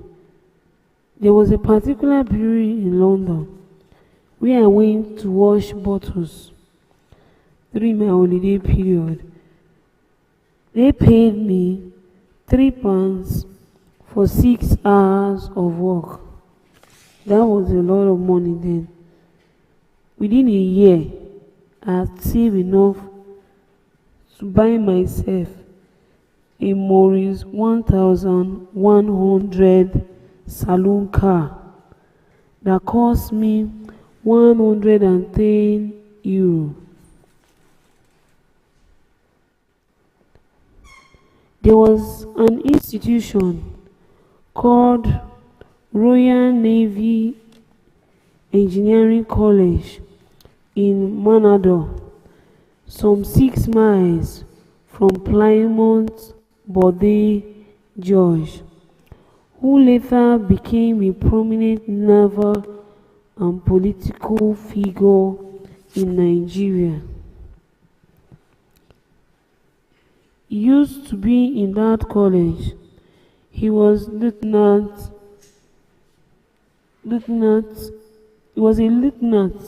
in the Navy then.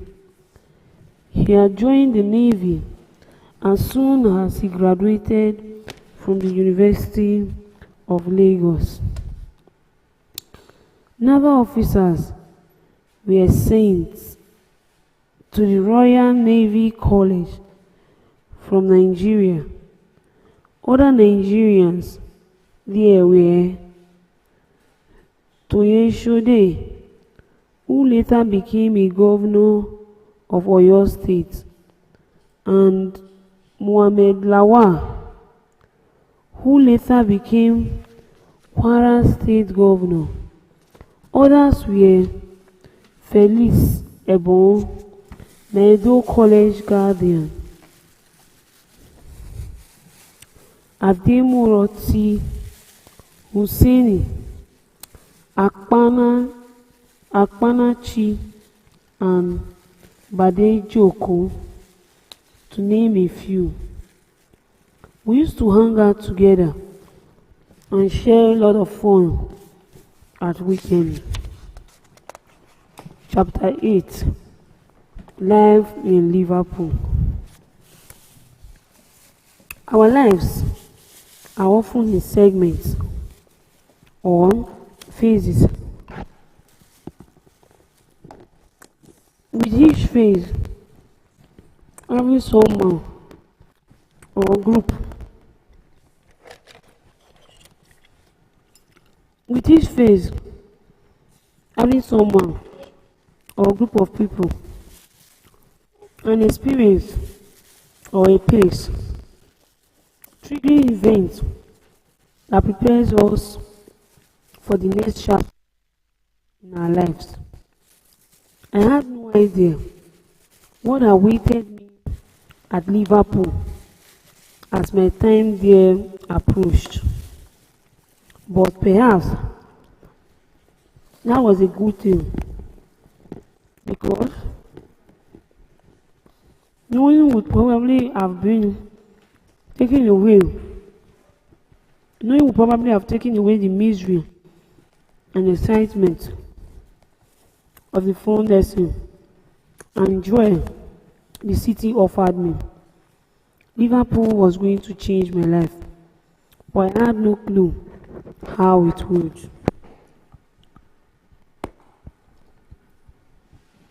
My student at the Residential Nautical College, School of Maritime Studies, Portland Square, Plymouth, earned me an ordinary national degree, ONU, in marine engineering. It was 2 years of studies plus 1 full year at sea, traveling on share ships. After the 1 year at sea, I headed for the Riversdale College of Technology at Riversdale. I enrolled for a 1 year program to earn an OND endorsement in marine engineering, the equivalent of a higher national diploma degree. At the end, which I completed my cadetship and was promoted to an engineering officer.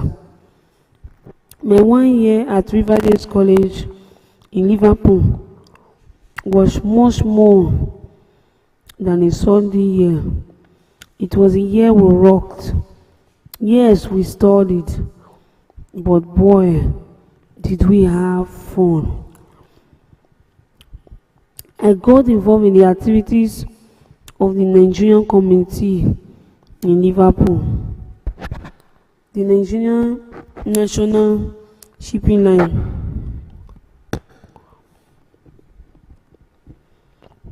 had their operational headquarters in Liverpool, which attracted a number of Nigerians in the maritime industry to the city.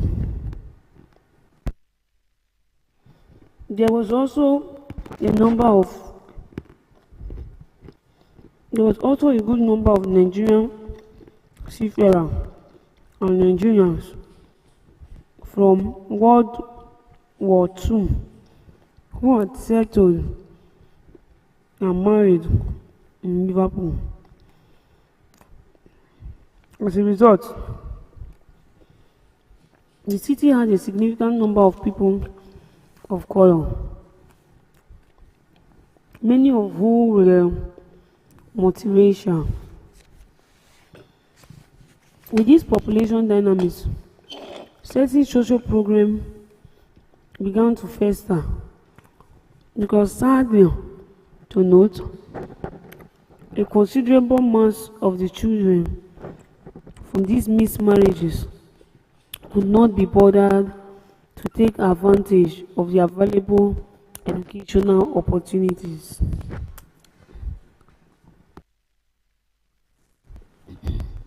As can be imagined,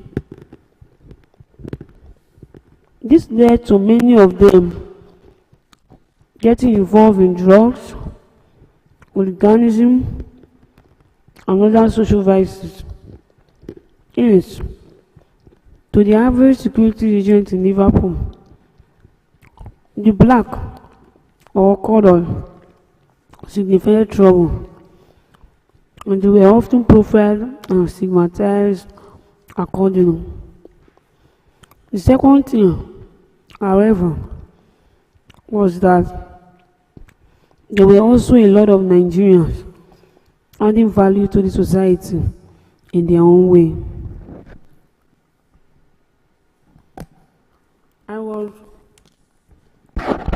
I was at various times the secretary of Nigerian Student Union in Liverpool.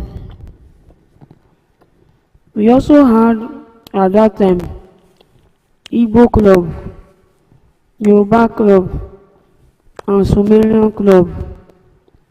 In addition, there was a Nigerian center in the city. With this social milieu, I felt closer to home in Liverpool as a Nigerian than I did at Plymouth, where I was baptized into the UK society. Riverdale College of Technology was a non-residential institution, so we all had to live in apartments in town, and from there shuttle to school. In Liverpool, there were more than enough social distraction to relax with after a hard day work at school. Virtually every evening, from around 8 p.m., we would head out to the pubs. The first port of call was usually the Igbo Club, which was always fun. After hanging out with folks there till about 10 p.m., we proceed to the Yoruba club right about midnight. The merriment we moved from the Yoruba club to the Temple. Temple, the elite legendary nightclub in Liverpool, owned by a white gentleman, Carrington, was the only club in the city that played black music at the time. The music was vibrant and exquisite because resident DJ Les Payne introduced the Black American sound, soul, reggae, and funk. Liverpool youth soak it all in. In essence, the club helped shape the cultural identity of a generation of black youth in the city. Tempe's. The Tempe's was a melting pot, and most of us young Nigerians, seafarers, top to the all-nighters, just like many people from Scotland, London, and Europe, etc. The Tempe's was just not any other nightclub.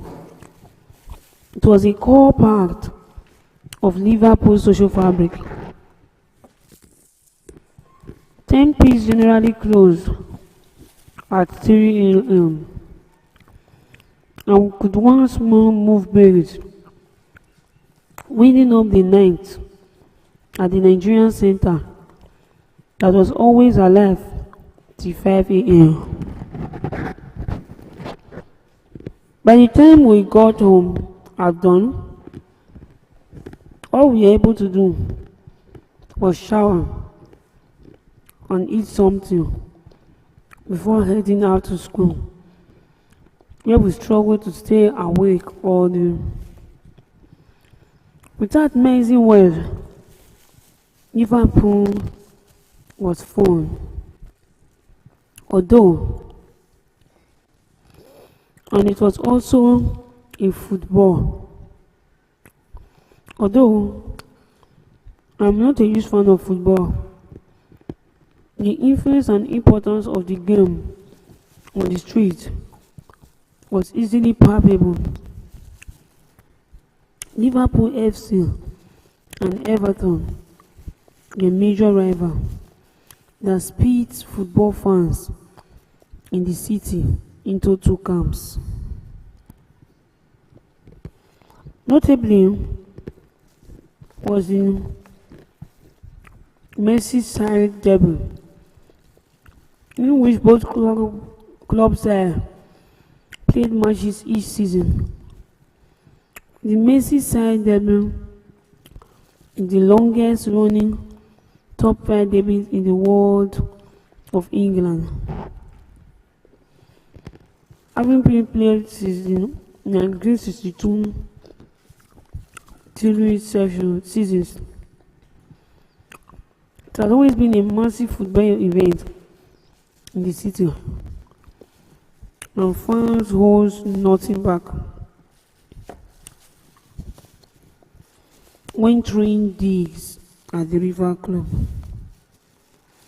While in Liverpool, I bought an old Ford Ventura car, which I thought was at £80 until I realized she was a real fuel guzzler. The only way I could run and maintain the car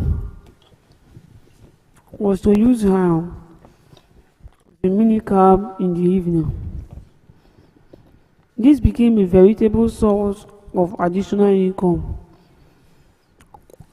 It also swelled the amount of money I could send home to support the family. Money matters in my first house. Let me share the experience of how I bought my first house in Liverpool. I am glad that early in my life I developed strong financial prudence that augured well for me in the future. Having grown up with little, I choose to be content, remain level-headed, expense-wise, and ensure my appetite for spending did not grow to become voracious.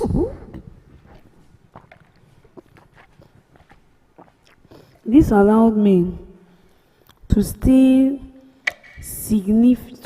significantly, such that during my time at sea, between 1976 and 1977, I saved some significant amount of money.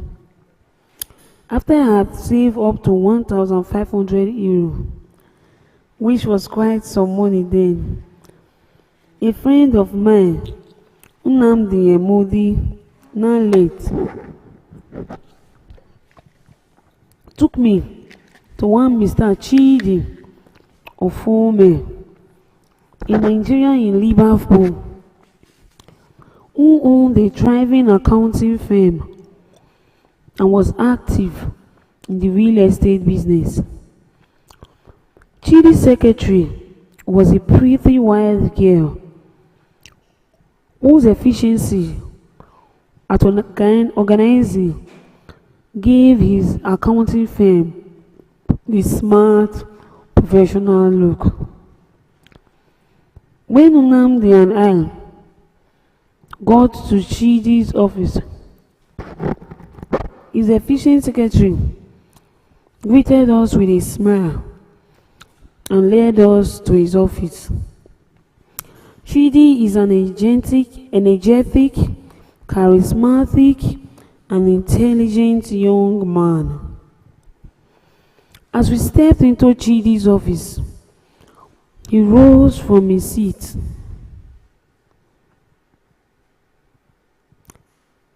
walked towards us with a smile on his face, and welcomed us.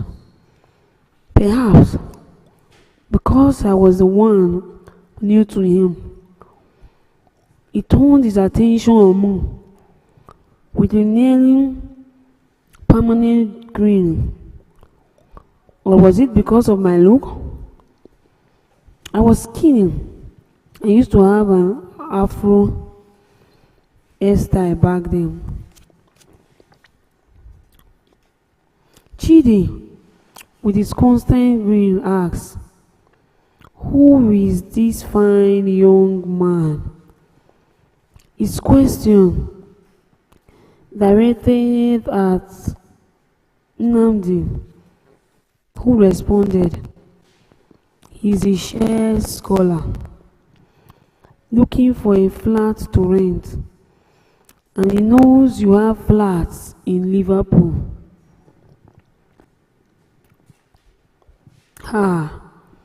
No problem. But first, let's go out for lunch, Chidi eagerly exclaimed. I was surprised and delighted at the same time because I was hungry. Chidi owned a nice Mercedes-Benz car. Only a few blacks could afford such luxury in Liverpool then, and that was our ride to lunch. On the way, he stopped to pick two of his friends who were Greeks. When we got to the restaurants, he treated us to a sumptuous lunch. We ordered our choice of drinks and our host took care of the bee. After we finished, he said, "Come on, guys, let me show you a couple of places and see if you like any of them." He took us to a few flats of his, gave us tours, and finally drove us back to his office, where he discussed the cost. I could not help but admire his human relations skills and wonder if it was the reason for his apparent success in the accounting and real estate business. Who would have experienced what I just did and would not decide to rent or buy from this charming man? After explaining the rental cost, Chidi looked at me and asked, "How much do you have?" I said, "I've been able to save 1,500 euro. I don't know what your flat will cost for a year." Chidi was visibly surprised and impressed. "I like you, young man." "I do. I did not save that much when I was your age. With 1,500 euro, I will get you your own house. A mortgage is the trick," Chidi said. I did not understand how mortgage worked at that time. "I'll work with you to identify properties and look for who will provide the mortgage for you. Your money will serve as an equity, and the mortgage will help you own your own house," Chidi explained. It sounded like a dream to me. Could I really own a house? I was shocked. Who would have thought? This poor Benin boy could own a house in the white man land. Without much ado, Chidi took us to a property, 9 Egbe Grove, off Prescott Road, in Liverpool L7. It was a standalone, one-story building in a corner plot. He took us around the unoccupied property and informed us that a friend of his owned it. But since he had returned to Nigeria, the property was all up for sale. I fell in love with it instantly. And with Chidi guidance, I was able to purchase it. I lived in the property whenever I was back from sea. From 1997 till I left England in 1983. When I returned to Nigeria, I kept the place by renting out the ground floor while keeping the upper floor for my visit to Liverpool. It turns out that most of my tenants were my seniors and professional exams. Were my seniors and professional colleagues who work with the Nigerian National Shipping Line, who always travel to Liverpool for their professional exams and other maritime engagements. At that time, the house became a center for partying and fun for Nigerians in Liverpool. Subsequently, She returned to Nigeria, settled in Benin, and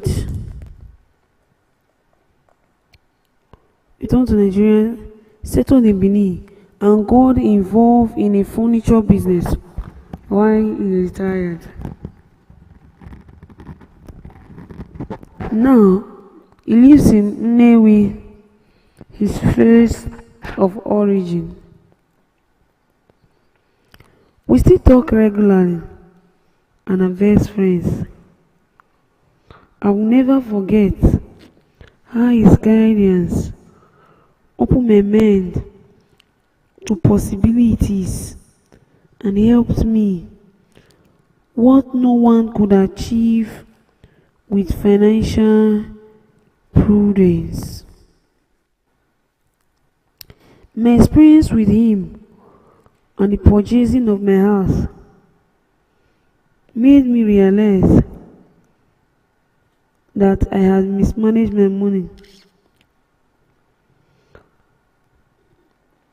That if I had mismanaged my money, I would never have been able to buy that house. Financial prudence gave me a house in Liverpool, and that house brought me many advantages. Farting with share. After Riversdale, I returned to sea as a junior marine engineer. By then, I needed 18 months time to be eligible for college. Preparatory to the next professional qualification, the second class certificate of competence. Since I was sailing on steam, turbine-propelled ship, 18 months of sea time would qualify me for second class certificate of competency steam. The goal of the shared BP scholarship was for me to earn a first class marine engineering certificate of competency, combined steam and motor. Even though I was well on my way, the journey was still hard. It required more study, classes, and sea time. After about 38 months on sea and 38 months sea time, went to college. After about 38 months, which included sea time and leave time, I obtained the required 18 months sea time, went to college, sat for the exam, passed, and obtained my second class certificate of competency STEAM. She took us to the next step and put us on a motor ship for the required motor time towards the first class certificate STEM and motor. I needed 9 months on motor ship and 9 months on STEM ship to be eligible for this first class college work on its own. Shortly after the motor system, things took a sudden twist. The marine industry started to experience some lull, which meant that Shell, like most other international shipping companies, began to review their fleet size, and lay off excess sea time. The company asks us to return to Nigeria to work for some years before returning to the UK to complete the requirement for the first class certificate of competency, combined STEM and motor, particularly the 9-month STEM system. Instinctively, I had a very bad feeling about sharing instruction to return to Nigeria, and I suspected a move like that would truncate good opportunities for me.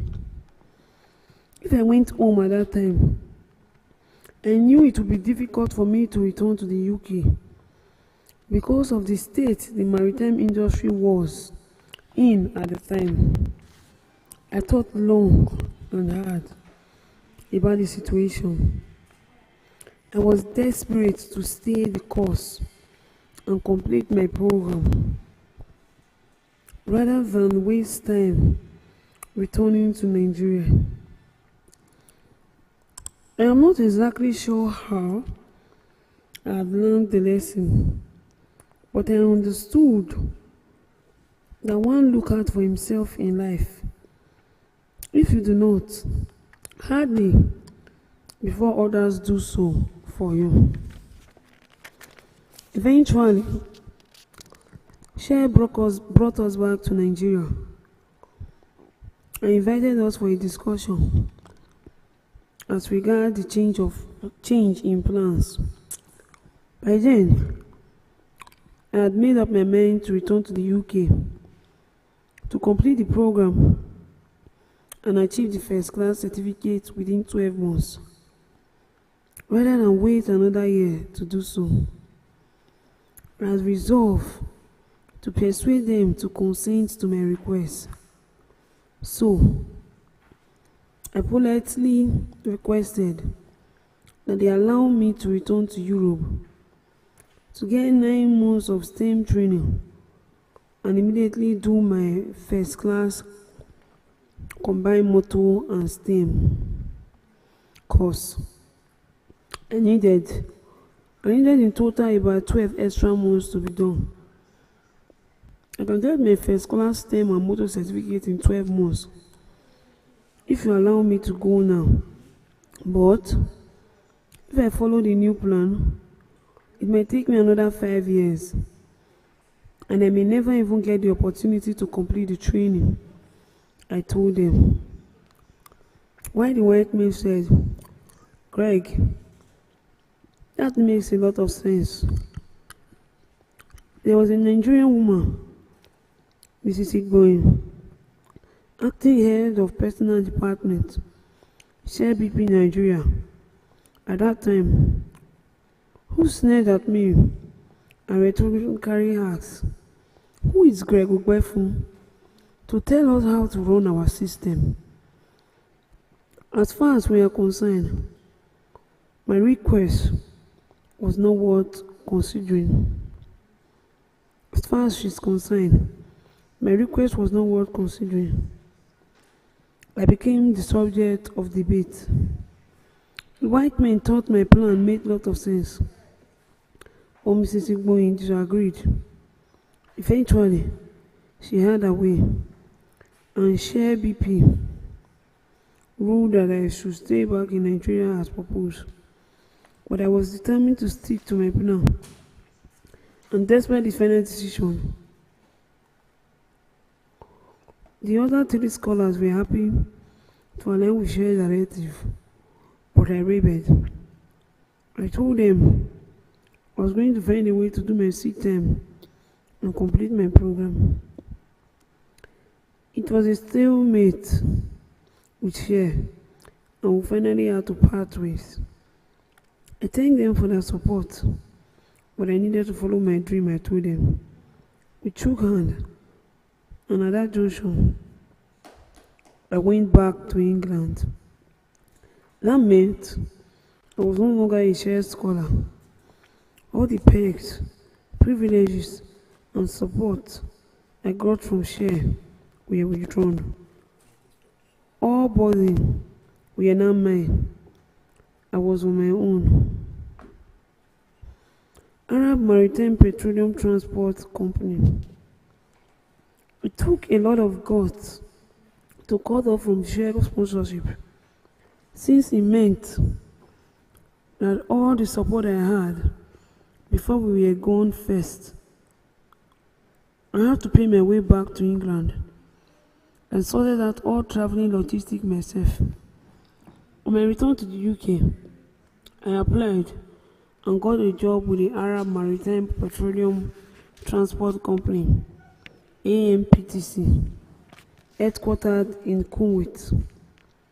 I negotiated with my new employee to do the 9-month term sick time program at a stretch without taking any time off.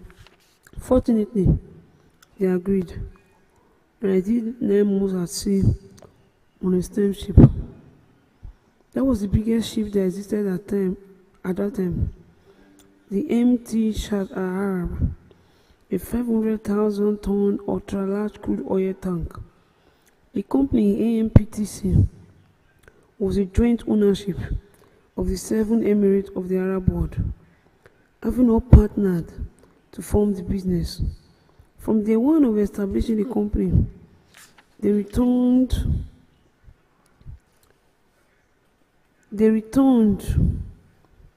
began to train their citizens towards eventual takeover. Running the management of the company's ships, fleet of 7 ships.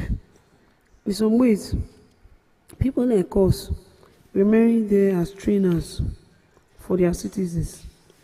The idea was to develop indigenous competencies and grow the maritime industry in their region. It was a smart move, one we have not learned to make in Nigeria. I did the first 4.5 months on Shad al-Arab before I moved on to another steamship, MT Chief. In those days, we had steam turbine driven ships as well as diesel engine ships. A steamship had a boiler which generated superheated high pressure steam that drove the ship turbine, which rotated at a very high speed. The speed is regulated through a gear system to drive the propeller shaft and the propeller in water. If as a seafarer you were doing motor sea time, you would be on the motor ship, which is driven by a conventional diesel engine. The completion of the STEM sea time program was going to make me eligible to go to college and sit for a much desired first-class certificate of competency, combined STEM and motor. In the entire 9 months that I was at sea, I studied hard in preparation for the classes and examination. South Shade College of Technology. After obtaining the requisite sea time, I went to South Shade College of Technology, South Shade, England, for the last round of my program. South Shade is a coastal town in the northeast England at the end of River Thames, some miles away from Newcastle. After the first 2 weeks in class at South Shade, I realized that what we were being taught was very elementary for me, because I had almost covered the entire syllabus while at sea.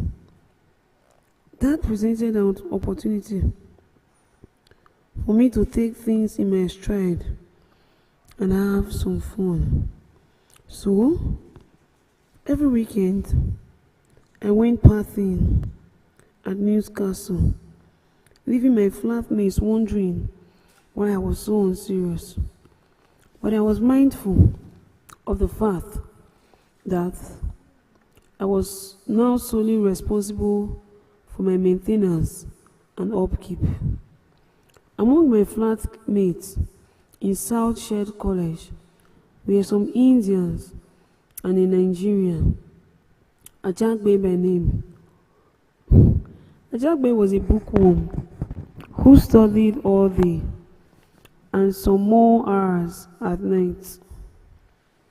While I was on the combined motor and STEM program, he was on the motor program.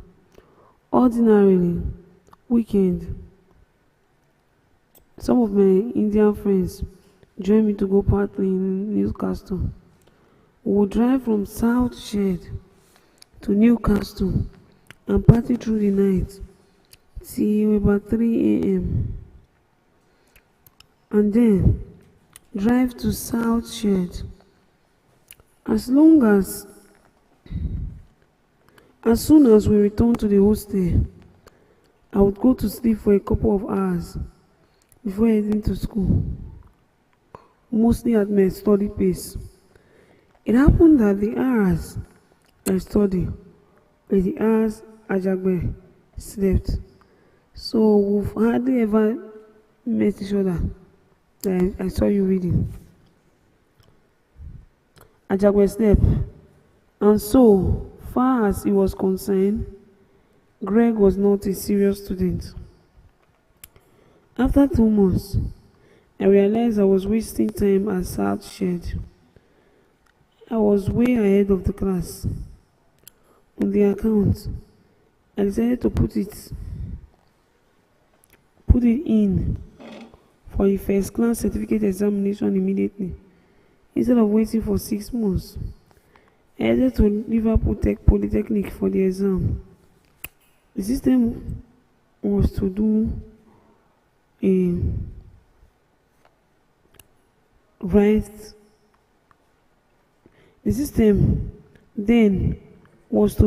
written exam, and if you pass, you face a panel for an oral exam 2 days later. I passed the written exam. I was invited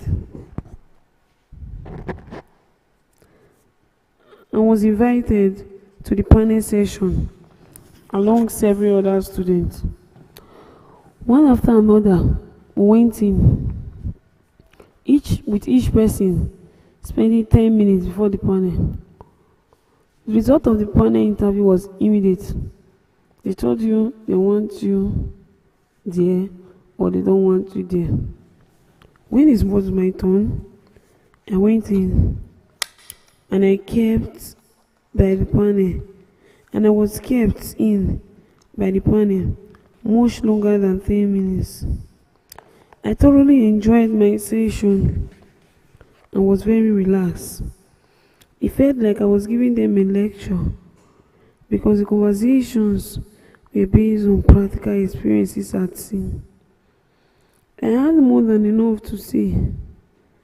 If you want to know more, my handles. I had more than enough to say, and the panelists were interested in listening as I spoke glowingly about the monster of a ship, Shathar Arab, that I had sailed on for months. The interviewers, who were all ex-seafarers that had left the sea 10 to 20 years previously, found my description extremely fascinating. After about an hour, the lave examiner suddenly came to himself and said, Wait a minute, guys. We are supposed to be interviewing Reg, but here we are enjoying the conversation. By the way, Greg, you have passed. It was amazing. I have finally earned my first class marine engineering certificate of competency, combined steam and motor. I was overjoyed. I recall that it was a Thursday afternoon from Liverpool Polytechnic. I drove back to South Shed and packed my belongings. Ajagbe was flabbergasted when I packed my things. I told him I had passed my examinations and was on my way out. His response was, "Typical of your horoscope. You played all day and night, and then you passed your exam so easily in such record time. I'm happy for you anyway. Congratulations." The return of shares. After moving my things from South Shed, I headed back to Liverpool to the company of my friends. All night on the following 3 days, Friday, Saturday, and Sunday, my friends and I parties and painted Liverpool red. We had fun galore. On Monday morning, about 11 a.m., I was still battling with hangover in bed and prepared to sleep some more to recover from the weekend. When my dial-up phone rang, I stretched my hand, picked it up, and said hello. A voice on the other end responded, "Hello? Is that Mr. Ogbefu on the line?" I recognized the voice instantly. It was Share Thanker UK personal manager, John Spencer. I immediately jumped up from the bed. "John, is everything okay?" "Yes," I said. "Yes, Greg. I want to congratulate you on your success and on obtaining your first class certificate of competency. It has been 12 months since I left shares, but unknown to me, they've been tracking my progress and knew when I passed my exam the previous week." John then informed me that Share BP wanted me back home immediately for a job opportunity. I was stunned. I had no idea they had been tracking me. I had not spoken to anyone about anything. I told John, "I already have a job, so no thanks," but he insisted that Share wanted me back. Then I said, "You know what? I'm sleepy at the moment. Can I call you back?" "No problem, back when I'm well rested." "No problem at all, Greg. No problem at all, Greg. I'll be waiting for your call. Get some rest," John responded and hung up. But sleep did not come back quickly. I could not believe what had just happened. Share calling me back for a job. I called John back at about 3 p.m. to ask for more details. After he responded to all my inquiries, I said, "Okay, here are my conditions. 1. I'd like to go back to Nigeria to get more information on what Share is offering. Number 2, Share would have to give me a return ticket, London, Lagos, London, so that if I get to Lagos and things don't work out, I'll be able to come back to the UK without incurring any personal costs." Done. I'd already accumulated and a half months of leave from my employers, Arab Maritime Petroleum Transport Company. So, I have time to fly to Nigeria. On Wednesday of the following week, I went to London, collected my ticket, and flew to Lagos. Going back to Shey in Lagos was interesting because a lot of the old faces were still there, including my fellow scholars. None of them ever went back to the UK to further their program like I did, because there was no opportunity for them to go again. They all seemed well and had moved on. Mrs. Igboyin again was part of the share of officials designated to meet with me and discuss my possible recruitment. After all the congratulatory greeting, I was informed that the job they had for me was at Benin, an island in Rivers State, southern Nigeria, that is a major export point for Nigerian crude oil. I was flown to Port Harcourt and lodged in the company Eyebrow Guest House in Share Residential Area.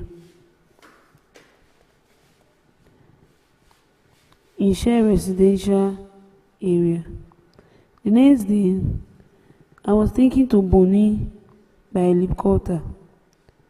The job Share was offering me was that of a marine assistance superintendent offshore. Ideally, if you return to Nigeria, Share will start you on a job, Group 6. But what they offered me was a Group 5 job, a level higher than Group 6. A British man, Captain Brian Smith, he was popularly called Offshore Monkey then, had been on the job for 8 years. The company wanted me to take over from him so he could return home. 3 of us, the terminal superintendent and expatriates, Captain Brian Smith, whose job I was to take over for myself, sat down to discuss and bring me up to speed. I instantly realized that the job was limiting in terms of scope for growth and promotion. It was an isolated job. Captain Smith had been on that job for 8 years, going nowhere, even though he was well paid. I'll be in the same place, going nowhere, I asked myself. I wanted to grow and enjoy some mobility, vertically and horizontally.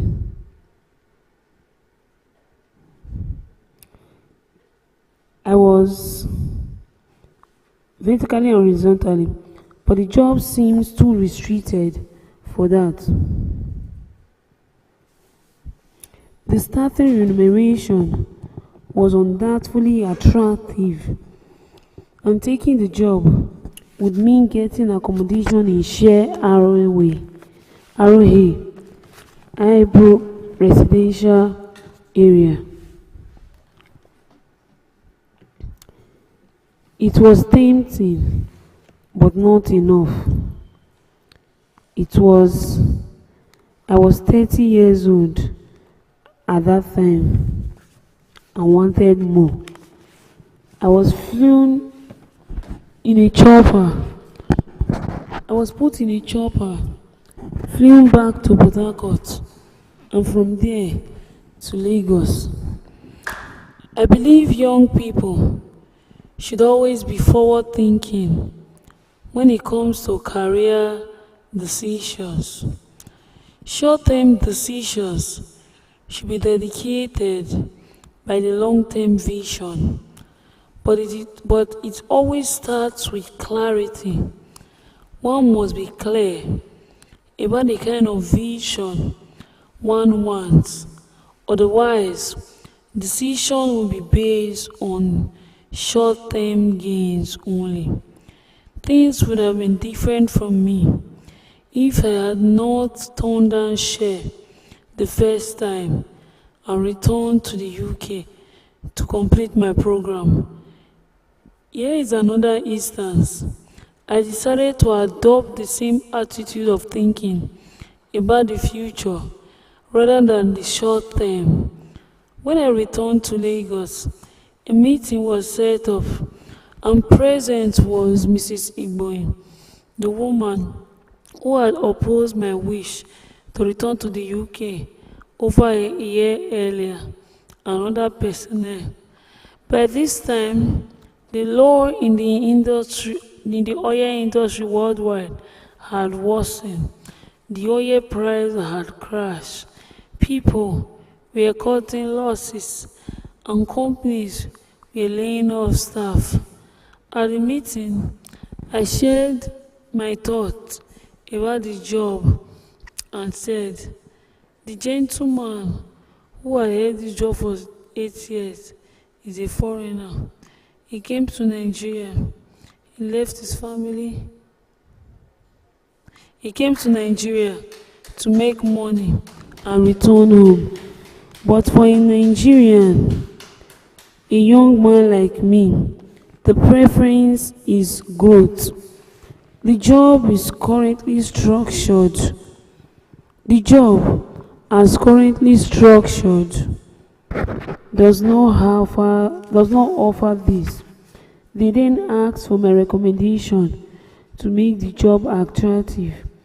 I suggested they consider incorporating it in a bigger department, like the production department, where one could horizontally and vertically go to other sections of the department with time and grow, depending on your performance.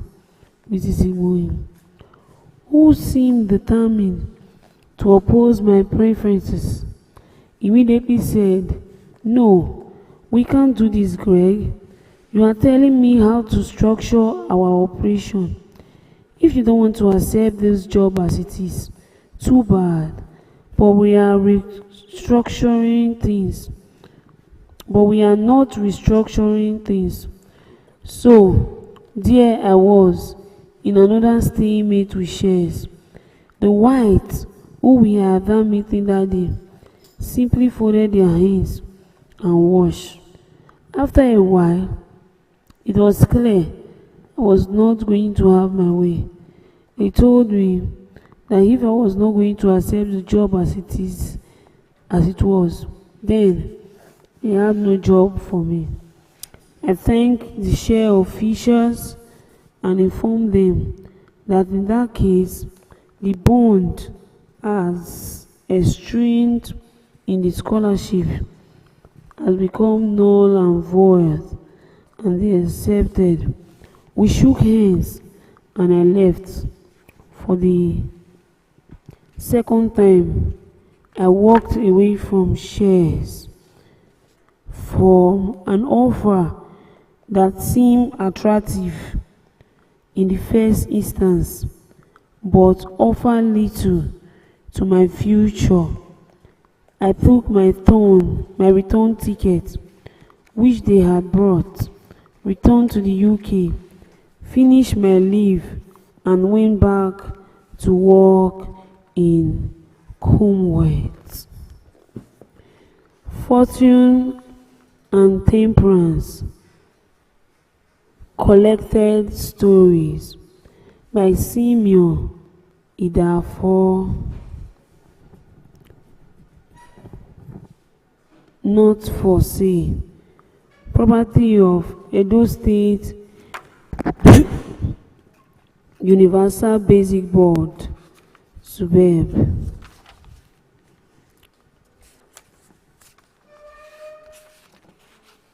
Fortune and Temperance, collected story by Simeon Idabo.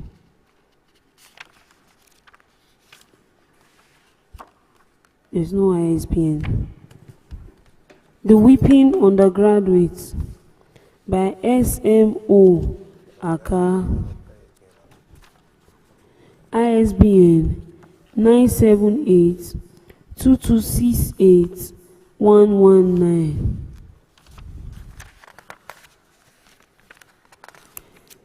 About the book. Chapter 1. It was early April, a bright Wednesday afternoon. Mike Kukume had just had his lunch. His stomach has got a little bigger than it was before, so he had adjusted his bed accordingly. He moved towards the letterbox in his hostel, humming to himself a favorite tune with the air of a man pregnant with hope. Halfway to the letterbox, Mike Kukume suddenly brought his leg to a halt. His eyes had been arrested by a conspicuously placed poster. He moved closer to it out of mere curiosity. On top of the poster, in bold capitals, were the heading, Summer Fright. Mike Kukuma was thrilled. He read on eagerly. Then he broke into happy ejaculations. My, what good news is here! Marvelous. So, you could travel to any of the famous world capitals, such as London, Paris, New York, etc., with only €17 to and fro. And what's more, vacation jobs will be ready for students who wants to fill their pocket with raw cash. This is certainly a life opportunity never to be missed. And of course, I must be in London.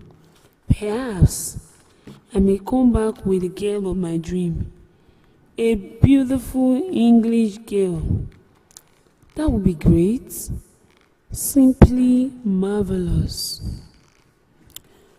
From that day on, my Kukume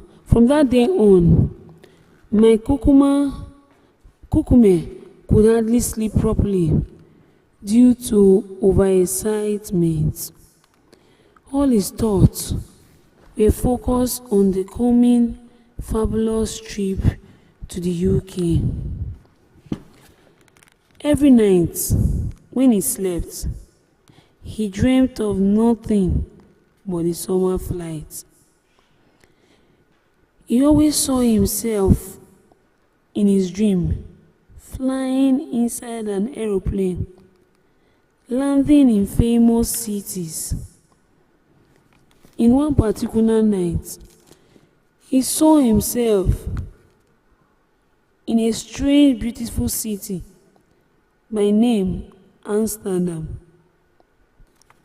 Everything around him looked so strange, so beautiful, and so romantic. Most of the people could not speak English very well, but they were quite warm and friendly. He enjoyed staying with them for many weeks. When it was finally his time to go back to Nigeria, the people flocked around him at the airport in Amsterdam, crying, weeping, and entreating him not to go back to Nigeria, but to spend more time with them. Mike was greatly moved by the people's deep love for him, and so, to please them, he postponed his departure. His box was immediately removed into a waiting car, and as the car was about to take them to the town, he woke up from the sleep. He was surprised to note that all that was a dream. Everything had appeared so real to him that he had thought he was in a real city, in a real world.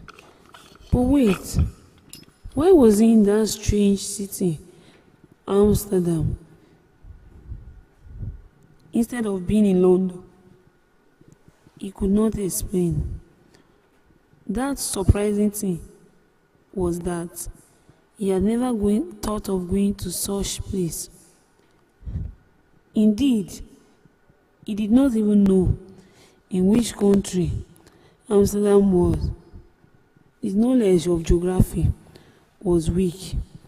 And most surprising part of the dream was that the people weeping for him, and because of them, he cancelled his flight to Nigeria.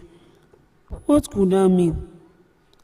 But how wonderful dreams are, he mused.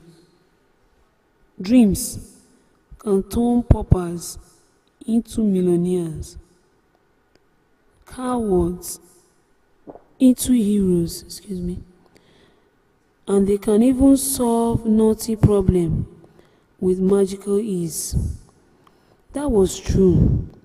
He had already traveled abroad on a summer flight in his dream, but in the harsh world of reality, he knew he hadn't seen a penny in his pocket to make the trip, and he had not even fully paid his university fee for the second academic year. And yet, in spite of the odds, he was frantically determined to travel abroad that year. That he was so strongly determined to travel abroad wasn't a surprise.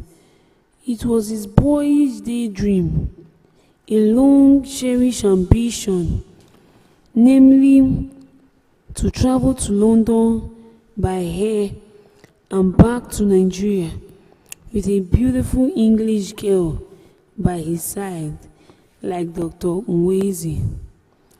It was while Mike was in a teacher training college that Dr. Nwezi visited their school. The principal introduced him to the staff and students of Dr. M.C. Nwezi, PhD in mathematics. Dr. Nwezi was a Nigerian. After his education at the University of Ibadan, he proceeded overseas for further studies.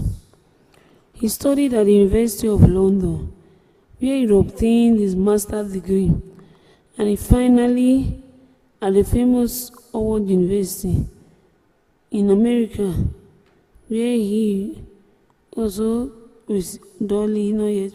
received an award, where he was duly awarded the PhD degree after producing a worthy thesis. Rumor had it that Dr. Nwezi's brain was boiling with math. People said he could have and subtract used figures in his brain and give the correct answers in matter of seconds. His brain worked like a huge computer. Dr. Nweze was certainly a celebrity in the field of mathematics. He went beyond the African shores, in England, in Europe, in America, in Asia, and in Australia. He was head of. Nigeria was therefore proud of such an illustrious sons who placed her on name so conspicuously on the world map. Such then was the international reputation of Dr. MC Nweze before he visited to my school. There was another interesting side to Dr. Nweze's story, that there was a romantic side when you came back inside, and then you noticed that there was a romantic side. Dr. Nweze did not come back to the country alone. He came back with the most charming young English girl. Susan was her name. Susan was a piece of beauty, a sort of an artist's creation. A dark long hair fell on her shoulder and trailed down her back.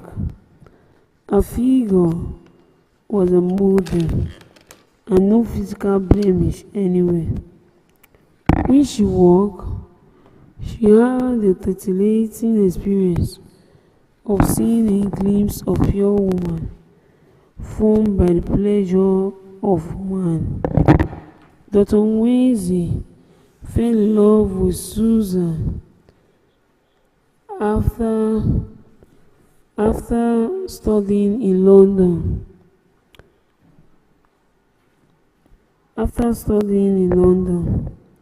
At first, it was a casual affair. Then, it grew deeper and deeper into a strong, inviolable love. After Mr. Nweze had been crowned in America with his PhD degree, he came back to London, where he was given a more lovely crown, namely Susan. After their marriage in London, Susan's father, who was a rich businessman, gave them the sum of $6,000. Yes, not £600, but £6,000 in addition to such a beautiful girl was given to one man. It was certainly a strange story. It sounded too good to be true, and yet it was true. After the principal has introduced Dr. Nweze, he also introduced his wife to the staff and students. Here, you meet with Mrs. Nweze, history teacher. He declared it was another bombshell.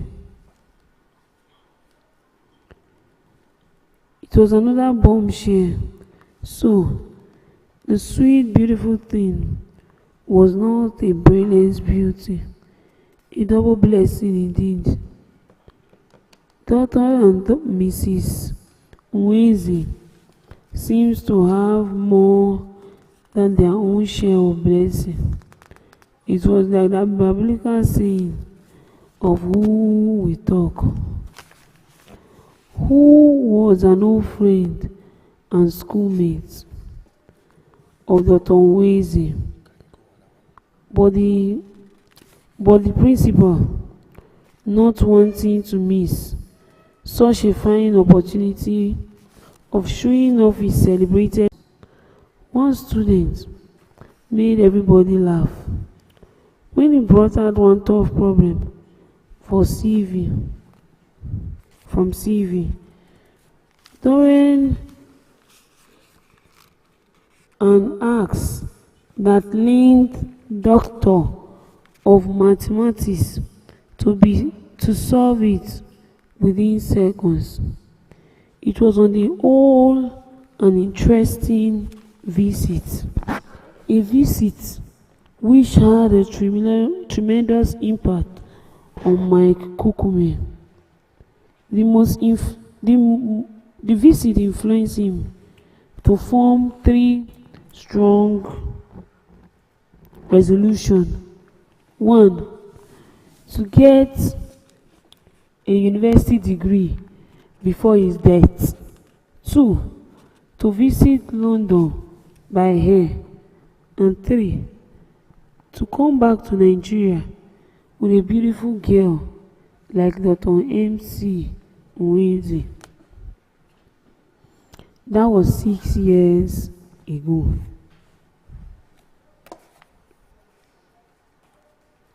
Then, he had not done badly at all. He was now an undergraduate, a second-year student in the history department, and very soon his dream of getting a university degree will be fulfilled.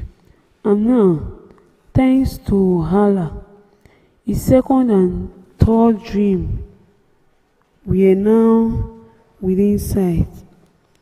Thanks to the NUNS, National Union for Nigerian Students, for organizing the yearly summer flights to enable students travel abroad for sightseeing and vacation jobs. But for Mike Kukuma, however, that was a glorious opportunity, not only for sightseeing and earning a lot of money, for doing some fabulous job abroad, but also to come back with a really beautiful English girl whose father will be rich enough to give them the lump sum of €6,000 to start life with.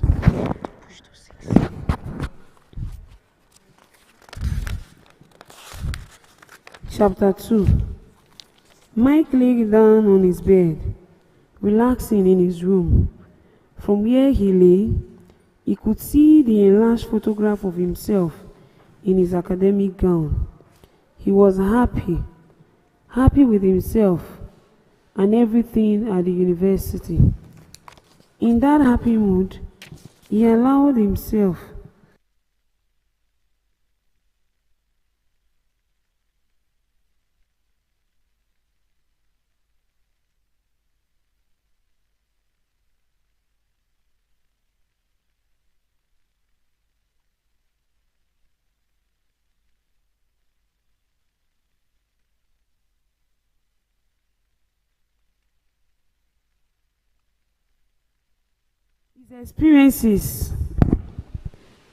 his experiences as a village headmaster and his entry into the famous University of Ibadan. He found his mental excursion into the past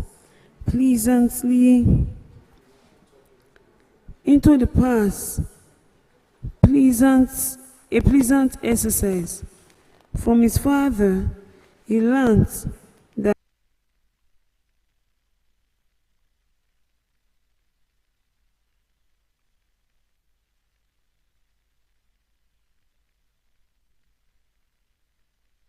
of Nigeria. Indeed, Kukuruku, with his majestic hills on one side and a beautiful lake with his sparkling fresh water on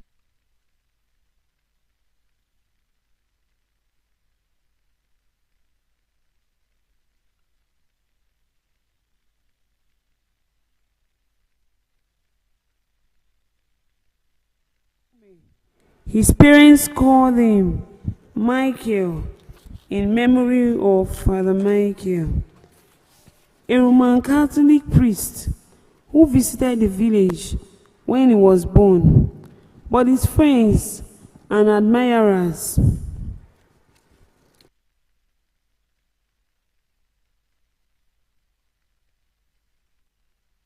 proud of his name and charmed by his musical sweetness. At school, he was often heard announcing new friend, "I am Mike Kukume from Kukuruki Hills." The geographical beauty and the conducive atmosphere of the place of his birth nurtured to an appreciable degree Meg's sense of decency, his love of beauty, and his love for outdoor activity. He used to climb those majestic Kukuruku Hill with the other village youngsters.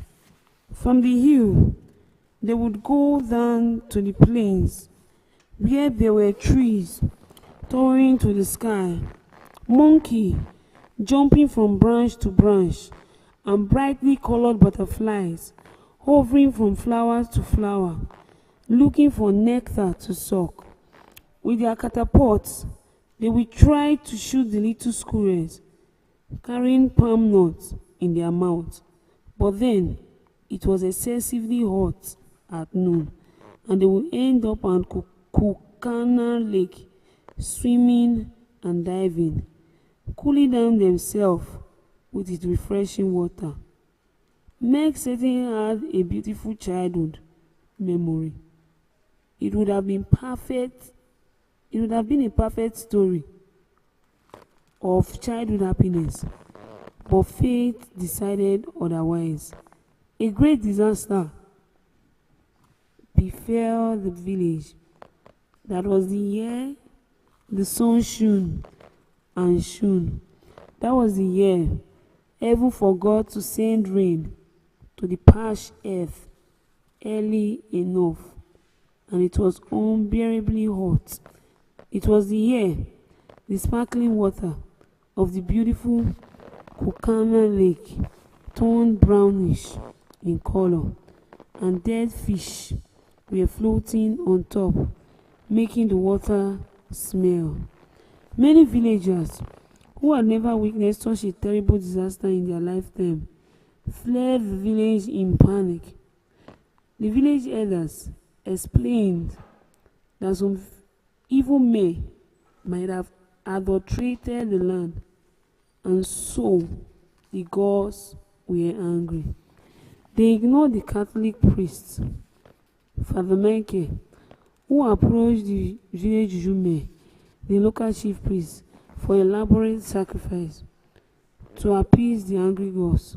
However, many of the villagers believed that disaster was beyond control, and the local village high priest,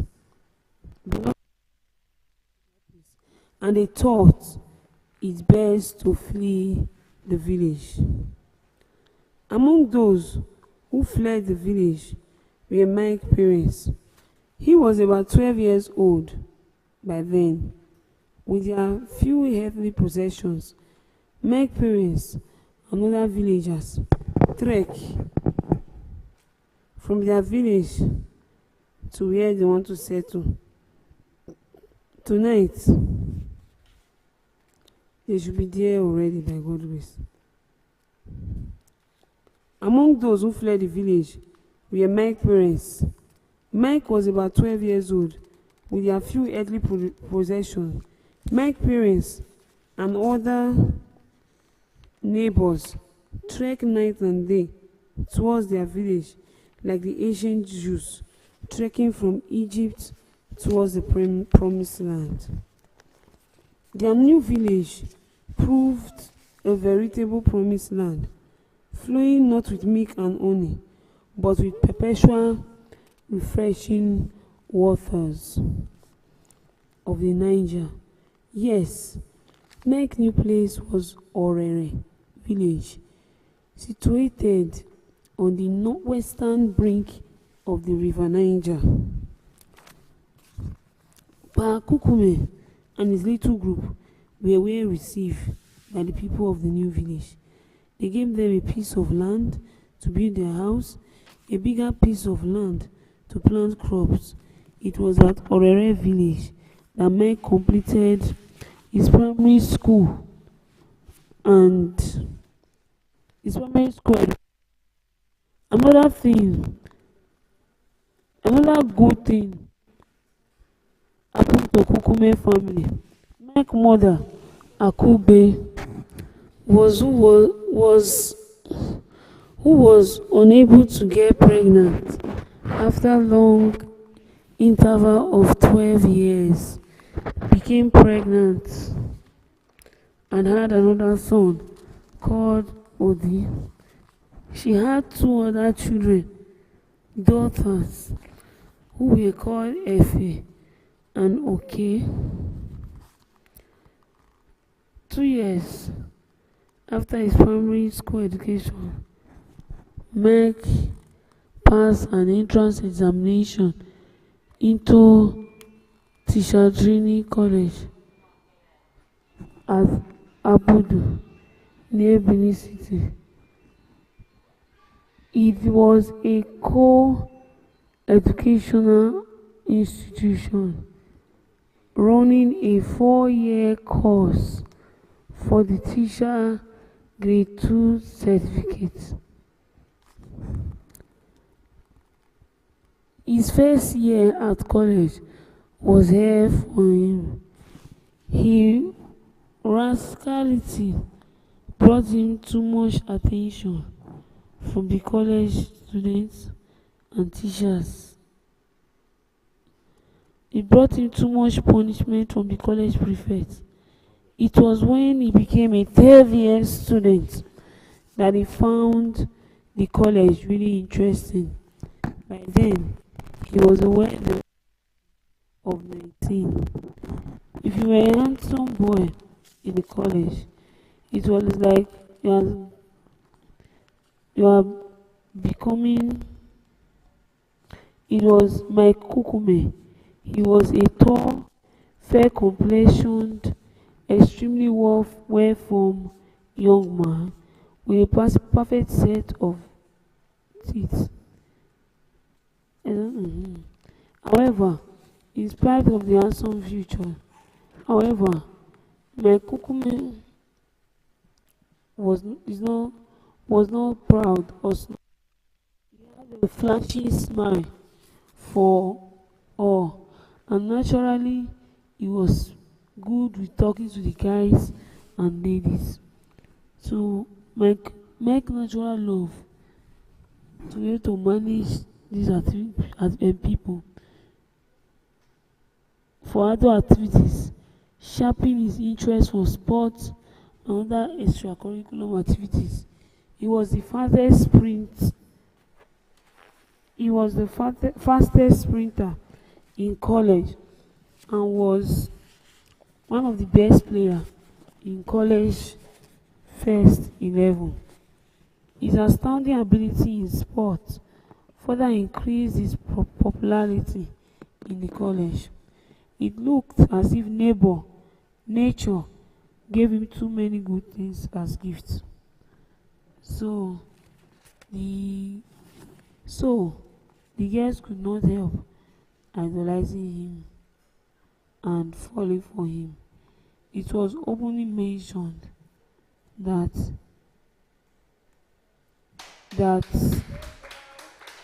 it was openly rumored that he was the record holder for being the fastest guy in the college with regards to girls. He has never set his mind on a girl and failed to get her around. Incompetent and ugly men, usually terrible, usually tremble and stammer when they approach a girl for the first time. Not so with my Kokume. He usually went straight to the point, confident, cheerful, and gentle. Yet, surprisingly enough, there was one particular girl in college who remained impregnable to my Kukume charms. Meg had tried all the best, but he failed, and so he gave up hope. Then, he surprisingly was looked at. The tough, beautiful, highly principled Carol was rushed with her name at falling for the child Okuta, a boy who didn't have as much charm as Meg, a boy who was not even interested in love affairs. The three principal characters in the great drama of love, my Kukuma, Vishadokume, and Karo Asein, were all in the same class.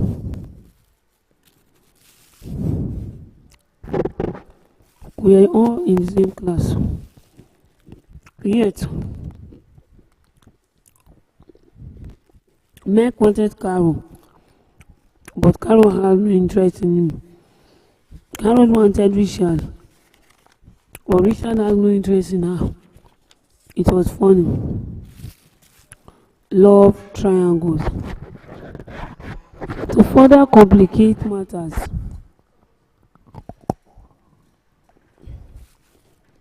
Richard was a close friend of Mike.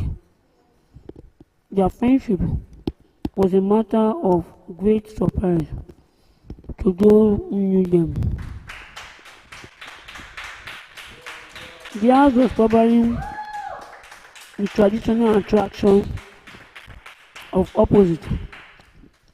Mike was a loud-mouthed extrovert,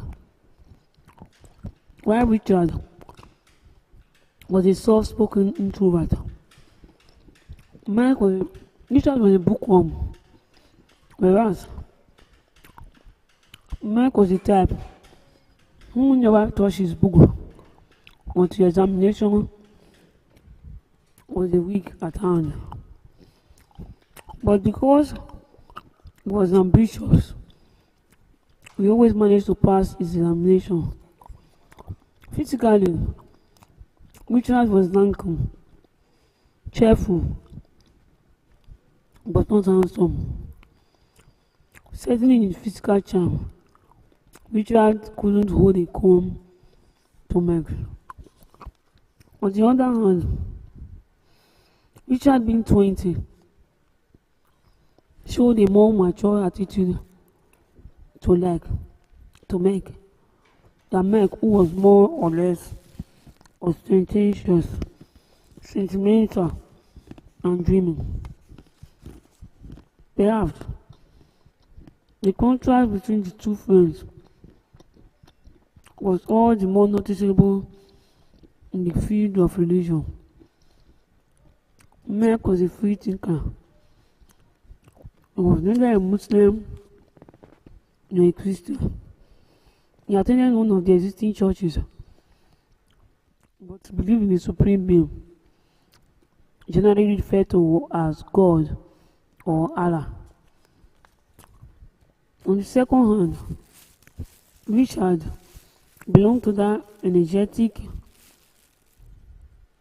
zealous set of preachers publicly known as Jehovah's Witnesses.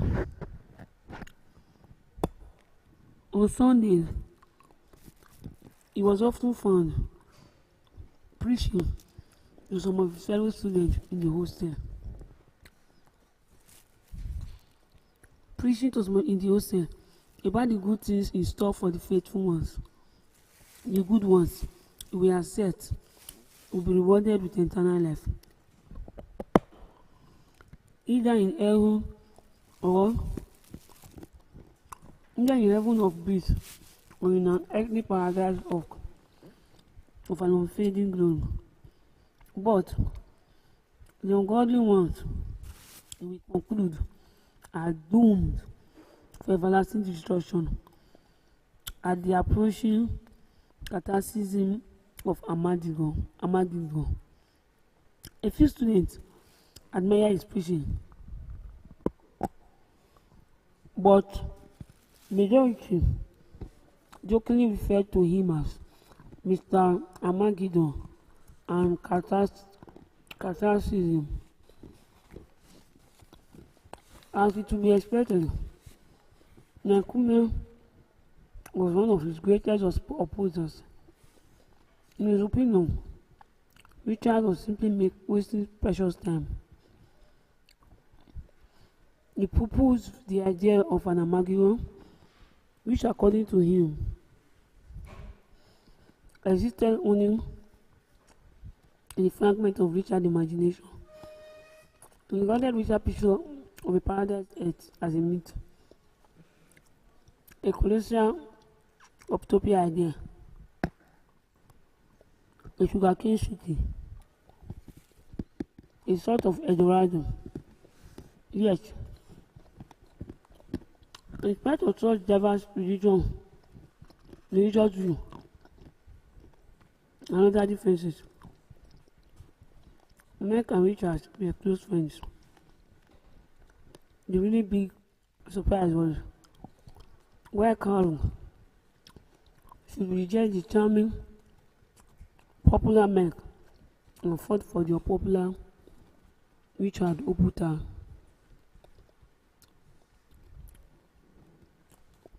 True, Carol was a beautiful girl, a sweet 16 by then. As a devout Catholic, he was a highly principled young girl.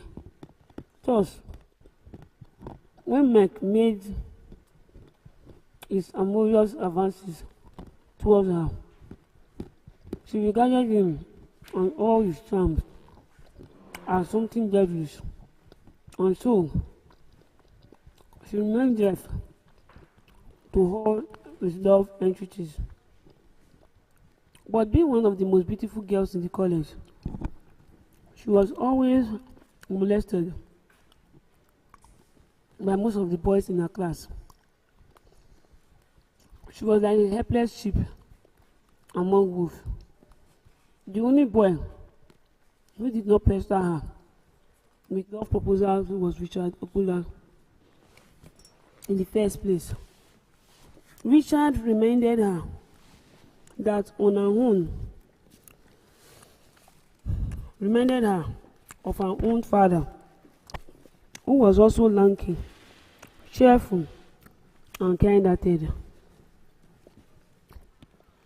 She was particularly fond of her father, who in turn regarded her as a favorite child. She was not at all that special to her own plump mother, who regarded her first son as a favorite child. It was therefore easy to see why Carol developed such a liking to the lanky, cheerful Richard Oputa, who reminded her of her dear father. Her admiration for Richard grew into kindness, and soon her kindness taken into love. Unfortunately, she was shy to communicate her love to Richard. It was not usual for a girl to confess her love to a boy. So, directly, without any move from the boy, She therefore tried hard to suppress her feelings, but the harder she tried, the stronger her feelings became. She could no longer bear it. Fortunately, an opportunity for her to express her feelings turned up. There was a friendly football match between their class and another. Richard, who was one of the players, scored the remaining goal for their class. At the end of the match, Richard was carried through the air, while some students were shouting jokingly, "Behold Mr. Amadigon and Catharsism." The evening of the day, Carol decided to send Richard a small gift of half a dozen tins of picnic. Together with a gift was a little note, which meant much more to Richard than all the tins of milk in the world. The note read thus: "My sweet one, this is just a little gift from you, for you. The gift represents just a little token of my deep love for you.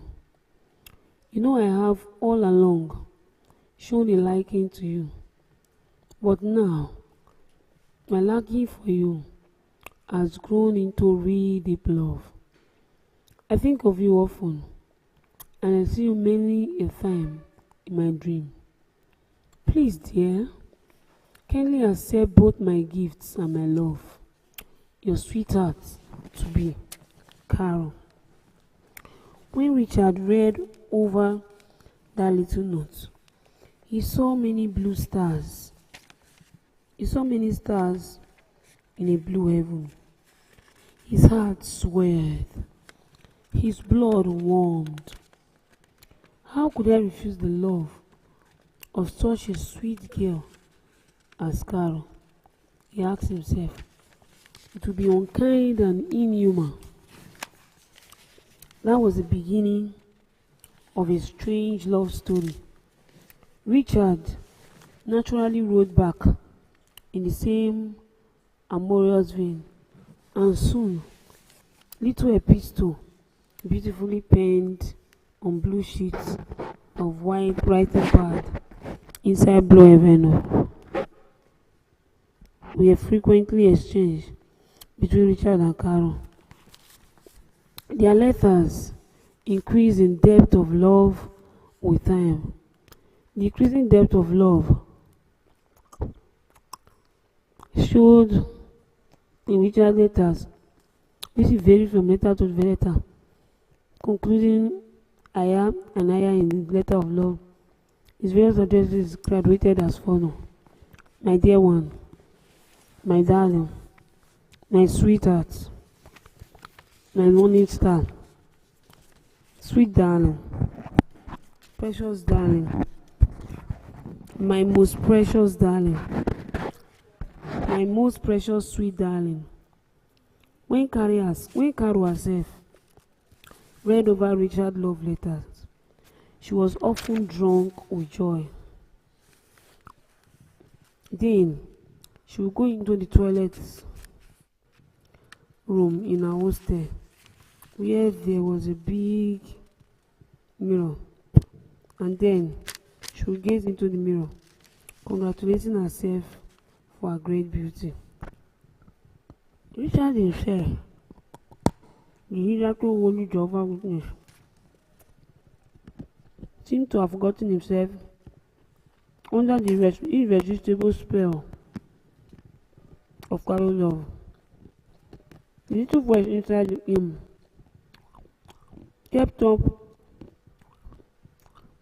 reminding him that he was going contrary to the moral principles of his religion, but he tried his best to stifle the voice. He kept on saying, "I know myself. I won't go beyond the safe boundary of platonic friendship." But it was clear that Carol wanted something more than platonic love. Her strict religious principles were forgotten under the spell of love. Accordingly, she made several amorous advances on Richard, but Richard seemed slow and dull. He did not understand, or perhaps he refused to understand. Of course, Richard was no fool. He knew the implications, and so he refused to go beyond the safe frontier of platonic love into the dangerous precipice of wedlock. But, in spite of his ideas, Richard, being human, nearly lost his moral balance completely in one particular night. The students were all reading in the classroom during the night prep. Suddenly, all the lights went off. The ever-efficient ECN, now NEPA, was again displaying its efficiency. The blackout lasted for more than 1 hour. Most of the students happily left the classroom. The lazy ones thanked the ECN, NEPA, for declaring the night holiday. Soon, Richard and Carol found themselves alone in the classroom, as if by design, as if by mutual agreement. Carol drew Richard in the darkness. He stood up and held her close to himself. His heart beat fast. Oh God, I am flesh and blood. I am no angel. Damn it all, ejaculated Richard, trembling with emotions. Don't, Richard, don't, echoed the shrill, small voice inside him. Then, suddenly, as if stung by a scorpion, Richard withdrew his hand and ran outside. Carol was left alone, disappointed. A welled-up passion rose out from her body like hell from a punctured football brother. Poor girl, she hissed and left, wondering whether Richard was well.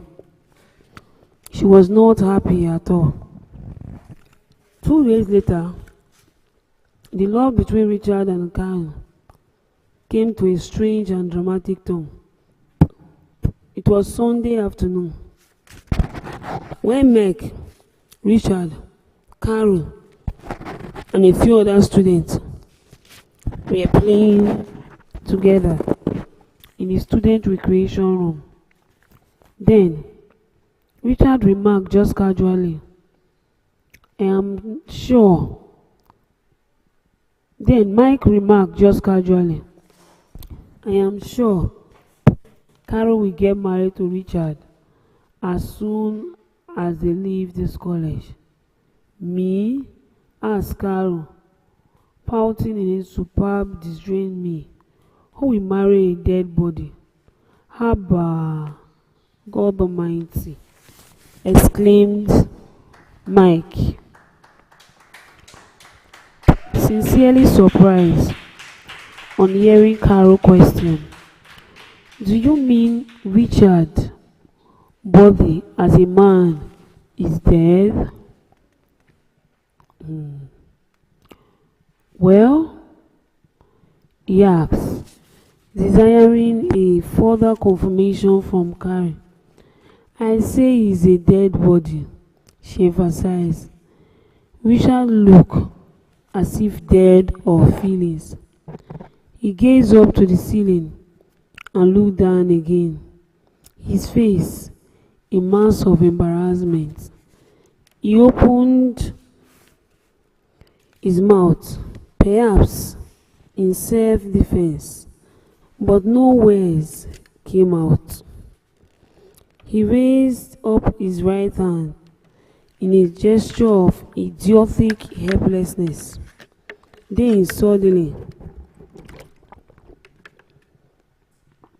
He stood up and left his friends without saying a word. His friends burst into laughter as he went away. But Carol's question was no laughing matter. It posed a serious doubt on Richard's manhood. It put a big question mark on Richard's virality, his potence, his manliness, his everything. Carol Informal's question spread from mouth to mouth. And soon, every student was echoing the question, who will marry a dead body? Students tried to read their various meanings into the question. The question offered them a further ground for inventiveness. Following that dramatic incident, the love and friendship between Richard and Carol cooled off almost abruptly. They were no enemies, neither were they the former friends anymore. Nature, or air, never allows a vacuum, thought Mike to himself. Why then do I stand and stare, looking on passively at Carol? He asked himself. I must act, and act immediately, he resolved. With such hopeful thought, Mike began to fill up the vacuum in Carol's love. He renewed his interest for her, wrote her some love episode, and soon there was a dramatic change in Carol's current of love. Her love began to flow towards Mike, and so Mike Kukume properly took over, and this became known in college as the Great Operation Takeover. Chapter 3. The love triangle, which led to the Great Operation Takeover, GOTO, did not in any way terminate the friendship between Mike Kukuma and Richard Okuta. However, in addition to being called Mr. Madigon and Mr. Cataclysm, the episode earned Richard a new name, Mr. Deadbody. Richard, being mature and good-natured, accepted his new nickname without any ill feeling towards anybody. He was still as cheerful as before, preaching his unpopular sermon on Sundays. Meanwhile, the new Romeo and Juliet, Mike and Carol,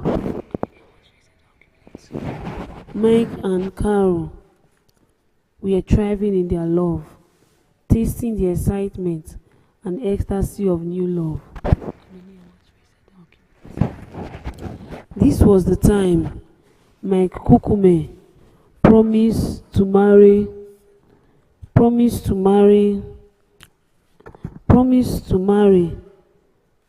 as soon as they left the college together. Carol herself asserted that she would rather commit suicide than to miss marrying her dear Mike. They were both serious in their promises. Most of the students knew that Mike and Carol would marry as soon as they leave college. Mike was really proud of Carol and he was fully prepared to make good on its promise. Then, out of the blue, Dr. and Mrs. Winzy dropped on the college on a visit, and the impact of their visit on Mike was so great that he formed 3 new resolutions, pushing Carol into the background. Of course, he did not tell Carol about his new resolution. The resolution were still mere daydream, and Carol was still the event. He would like to achieve his dream, but if he failed, Carol was not there to fall to. Carol was there for still his number one girl, even till the every time of final pathing of the college. The pathing between Mike and Carol was a heart-rending one. They found it difficult to part from each other. Carol's eyes were bedewed with tears, her heart arched in an agony of love. The agony of parting from a loved one. It was a scene of sad joy. The two lovers were tasting each other and were tasting together the sweet sadness of parting. Carol felt as if they would never see again, but Richard kept on reassuring her that they would still see her through. Exchange of gifts,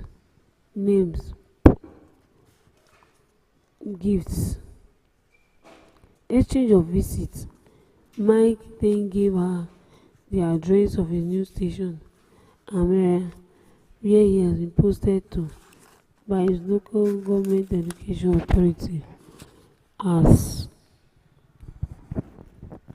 the school headmaster. And what will you say when you call? Hello? And that was the reassurance of physical contact in the form of visits. Carol relaxed her grip, and Mike managed to tear himself away from her. Back at home, Mike was given a hero welcome by his parents and by his many admirers in Osariemen village. His father, Pa Kukume, beamed with a new sense of importance. His mother, Akugbe, was delighted, and young Odi, Efe, and Oke were giddy with joy. They were giddy with joy. What a big post for such a small man. They were giddy with joy to see their big brother back home.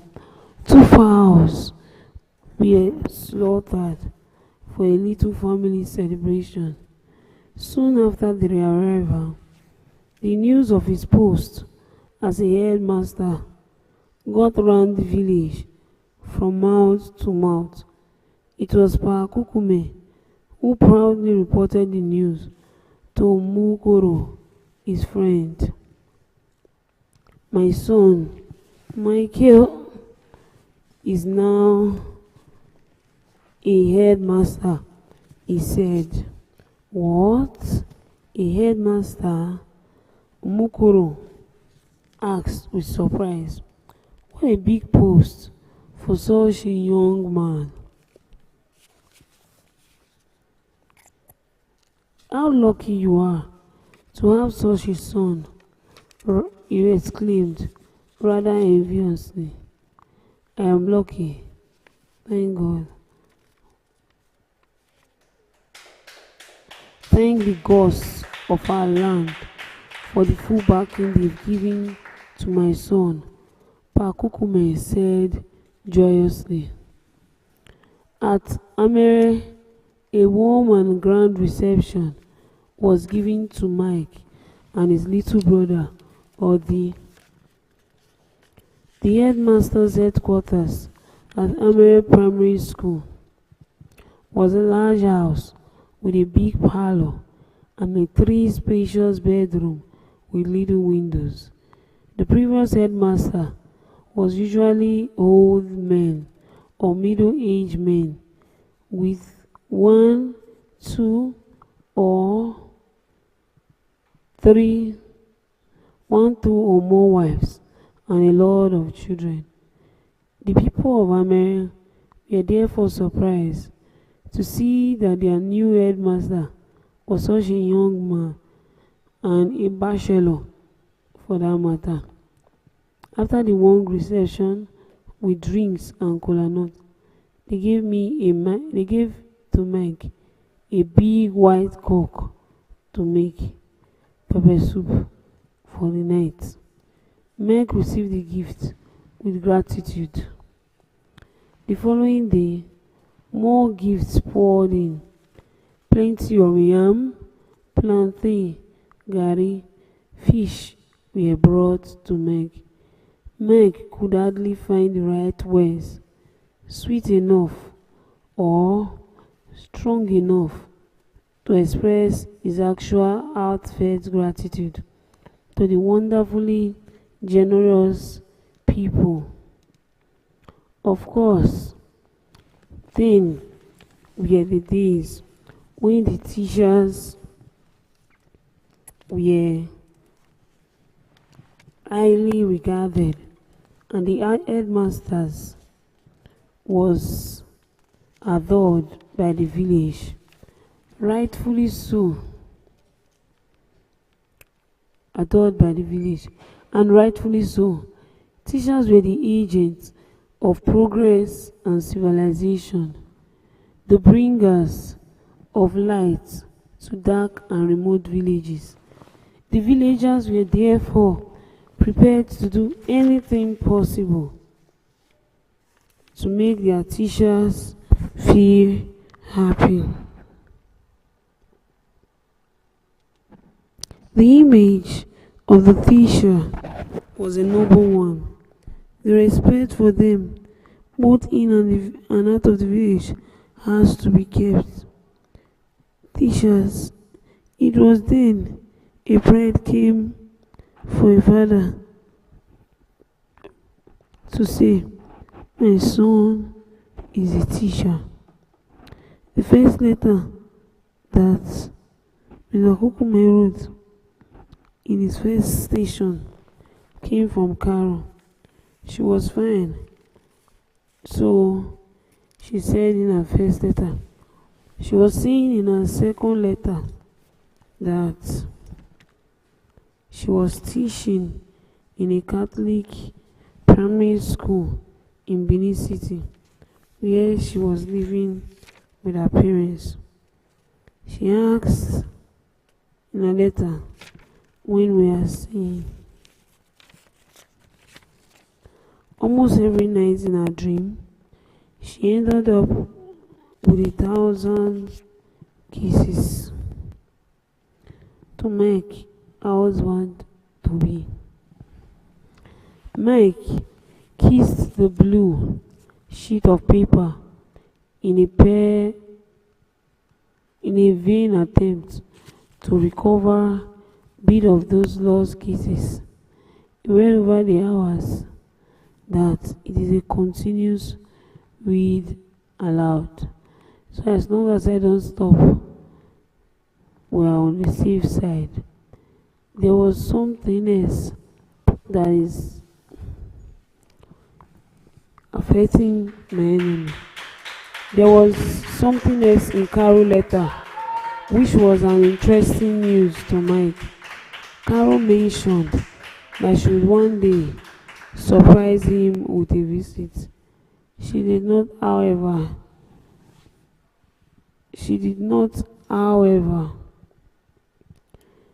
indicate any definite day on time.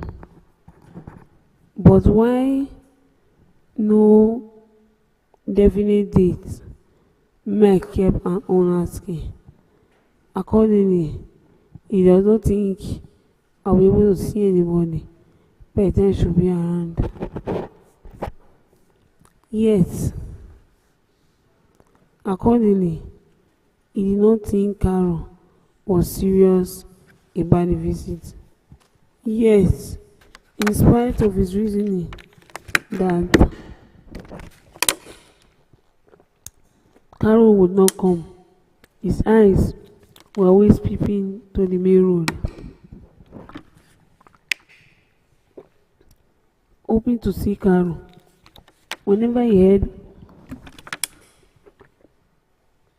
the noise of a lorry coming, his heart will well up with joy, thinking Carol would be in the lorry. Throughout the first week after he had received the letter,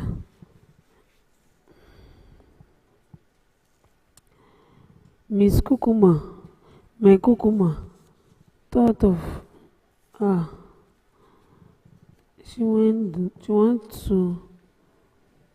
Kukuma thought of nothing but Carol. He wants Carol, same way everybody wants me.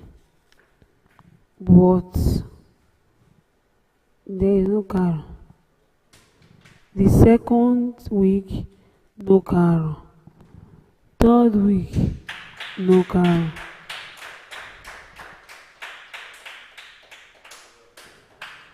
And then, as he gave up hope that Carol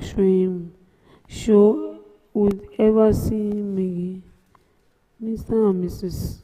Carol gave up hope that Carol would ever see him again. He saw Carol less and less often in his dream. On one fine evening, Miss Kukume was strolling as usual, greeting his Amere people from house to house. The meet-and break for her many times was, as usual, addressed him and darling invited him. But even if I'm not even saying anything, Admasa, come in. Let's have some cola. Admasa, come in. Let's have some drink together. Headmaster, come in. Let's live long together. Let's do long together. Abby, your pocket. Sure. Some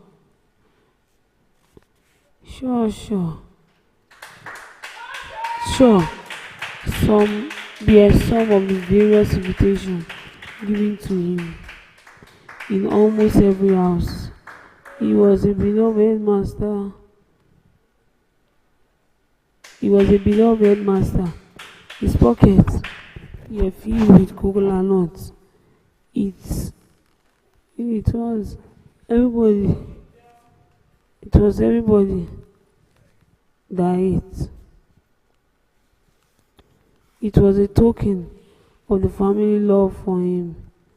He took back to school, and then it was one of the ones he had taught in school. He also read aloud. Everlasting life to all. With the peace of everlasting life in his mind, my Kukume entered his house, only to receive another peace, Carol's love, Carol's everything. There, standing before him, was Carol.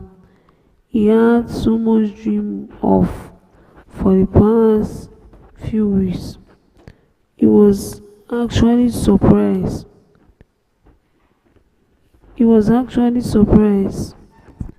And he was happily surprised.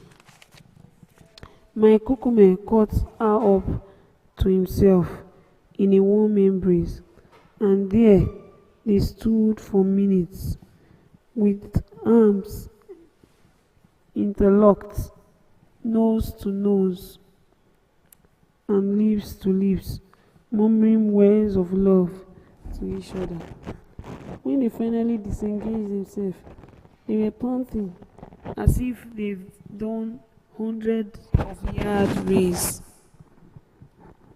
Young Oldie witnessed the marvelous scene of love between his brothers and the strange girl who had just come in, but he could not understand what it all meant. But that evening, after their supper, Carol tried to steer the conversation gradually to the marriage topic, which was the chief objective of her mission to America. Darling, how often do you see me in your dream?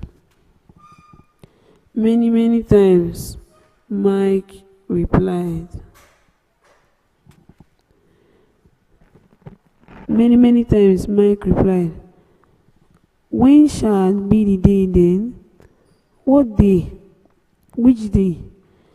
The big day we shall become husband and wife officially. I mean, when shall we get married? She asked. That simple question nearly robbed Mike of his breath. He began to breathe awkwardly, licking his lips absurdly. When he found his tongue at last, he began, as a matter of fact, the truth is that I'm actually thinking of getting a university degree before marriage. That piece of information proved a bombshell to Carol. She felt like a fish swimming in fresh water that was suddenly flung to the dry land. But she was not the sort of person that gave up easily. She was strong-willed and optimistic. University? When do you hope to go to university? She asked in a very normal tone. Well, that will take about 2 to 3 years from now. And the university itself will take another 3 years. And you want me to wait for 6 years before our marriage? Inquired Carol, fixing her alluring eyes unblinking on Mike. Mike was greatly embarrassed. He shifted uneasily under her unblinking gaze. He began to answer her question, but he didn't know what to say. What should he really say? He closed his eyes and, as if seeking for divine aid, he was really in a fix. He was not yet absolutely certain of going to London and coming back with a certain of going to London. He was not yet absolutely certain of going to London and coming back with a beautiful English girl like Dr. Nwenze. And since things were not certain, he felt it was unwise to fling away his dear Carol just like that. On the other hand, in view of his cherished ambition, he found it difficult to give a categorical promise of marriage to Carol. It was a delicate situation. It required the use of tact and tactics in order to come to a compromise. One such tactic that readily offered itself to Mike was the delaying tactic. Well, my friend, Mike began to employ his tactics in a really tactful way. Well, my darling, it does not necessarily mean waiting for 6 years. In fact, my sweet honey, two of us can come to a sort of compromise. Is that not so? Say yes to me, darling. Yes, smile to me. And really, Carol smiled. All right, let us come to a compromise. As you said, I would like us to get married by December this year, suggested Carol. My dear, I think December is rather too early. Eh? Too what? What is it too early? Do you really love me? Or are you just trying to toy with me? Asked Carol, moving away from Mike in real anger. Carol question pricked Mike's mind as if it were a lateral window. He needed to compose himself and began tactfully. Cool down, darling. Please, cool down. But wait, it seems you look wonderfully beautiful when you are angry. See how your eyes are dazzling. My God. Carol smiled in spite of her anger. My dear, continued my kukume, your suggestion that we should marry in December is a good one. It shows how much you love me. But dear, we have to realize that marriage is an important step in life. There is no need rushing into it. The greater the preparation for it, the more chances after it. I suggest 2 years. 2 years? Be patient. I am working for your good and for my good. Your interest is my interest, and my interest should be your interest. Now, those 2 years, I will also get us the ample chance to have enough saving for the day, and I bet you our wedding will be the grandest and grandest ever. Carol was at once persuaded. She was reassured by Mike's deep conviction and sincerity. She admired his matured reasoning, and she loved him all the more. Mike Kukuma was worth waiting for 2 years. I am happy 2 of us have come to a nice compromise, Mike said.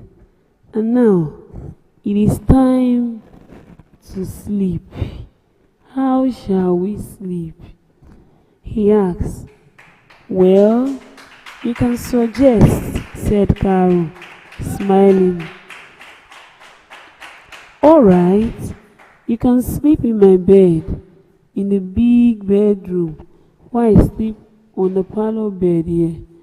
Okay, but don't come to me in the night, mind you, she warned. All right, I agreed. But you see, I usually get up in the night to say my prayer. When that time comes, I may wake you up in the night to join me in my prayers, he said jokingly. They both burst into laughter. After Carol's departure, my Kukuma began to study very seriously for the GCE ordinary level. His institution papers from the Rapid Resort College was being sent to him very regularly, but the mosquitoes in Amere village conspired against his progress. They proved to be his enemy number one. They won't allow him to concentrate. Their noise was deafening and their bites were terrible. Alas, my kukume overcame them. He brought a big light mosquito net table and chair. Once they are inside, once table and chairs are inside the tent, and while the mosquitoes carry on with their persistent roaming outside the tent, my kukume went on with his serious studies inside. His labor bore fruits. He got his GCE ordinary level on the attempt. The news that my kukume had got his GCE spread from mouth to mouth. It was regarded as a big achievement. In Amare village, where he was the headmaster, it was the talk of the day.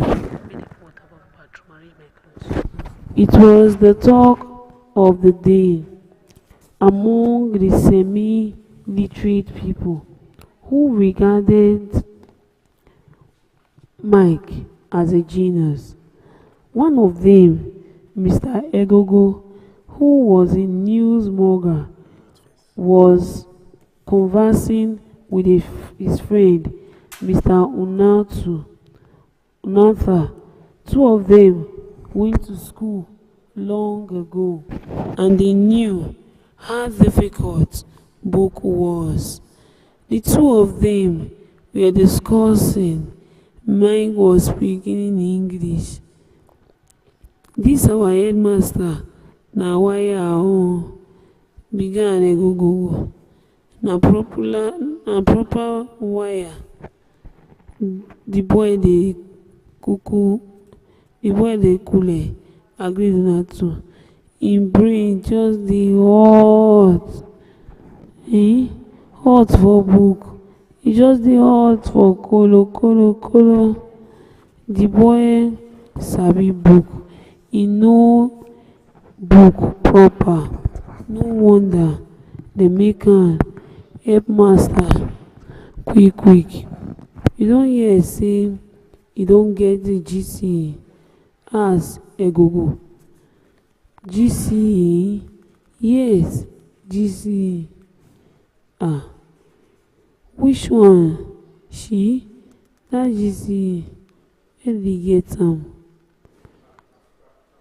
Where they have all people to get. Na him e don get so. Na him e don get so one time. E no go do am two time. I raise my hand for the boy. Me sef, I raise my two leg and my bottom for am. But that one no be all o. Dem say e dey study PhD for which country? For house, said Egogo. Which one be PhD again? Said Unatu. Sincerely, all these names too big. Wetin dem dey talk? So you know wetin dem dey call PhD? How you no go know PhD? How you no go know PhD? After, so you no know wetin dem dey call PhD?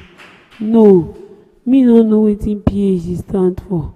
You no know true at all. Wetin PhD mean? PhD na degree ke. I know, but which kind degree? Wetin the degree mean? Wetin e stand for?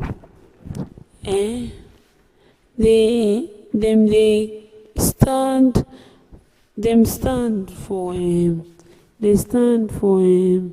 be like say me don forget am again o. Yes, I remember am now. Dem stand for, dem dey first call that word now. Yes, e don come to my lips proper. PhD stand for powerful high degree. Yes, na him.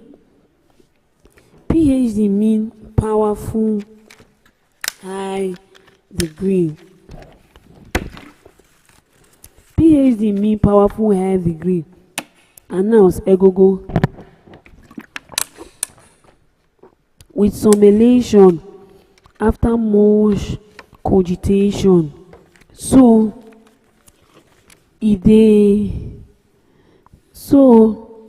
the headmaster dey really study for such a powerful high degree for house? Ask Unuta. Yes, I dey tell you, the boy na wire for book. E dey kampe. Na Kukume, who was the talk of his village for his achievements, did not rest on his own. The proverbial midnight oil burned constantly in his own. Time flew, and the month of January, and with it, Amathan wind set in. And while the cold wind was blowing outside, my Kukume was busy writing volume in an examination hall for his GCE advanced level. The GCE examination halls were usually packed full with candidates, young boys and girls, middle-aged men and women found themselves in a hall striving for the GCE at one level or the other. People struggle for those certificates not because they were lovers of knowledge, but because those certificates were passports to better wages and higher positions in the society. Then there were the long periods of waiting anxiously for GCE results. GCE candidates expecting results. They were usually likened to expectant mothers. Results, those whose results were very good were likened to mothers who delivered lively male children. Those with fairly good results were the mothers of female children, but those who failed completely were the pregnant women who had miscarriages and who lost their baby. And of course, there are many miscarriages experiencing every year, became immune to them, and so they regarded the yearly GCE exam as an annual conference. Could it be true? Have I really got my inter-BA degree? He asked with joy. He took his pen immediately and proclaimed the good news. He went to Cairo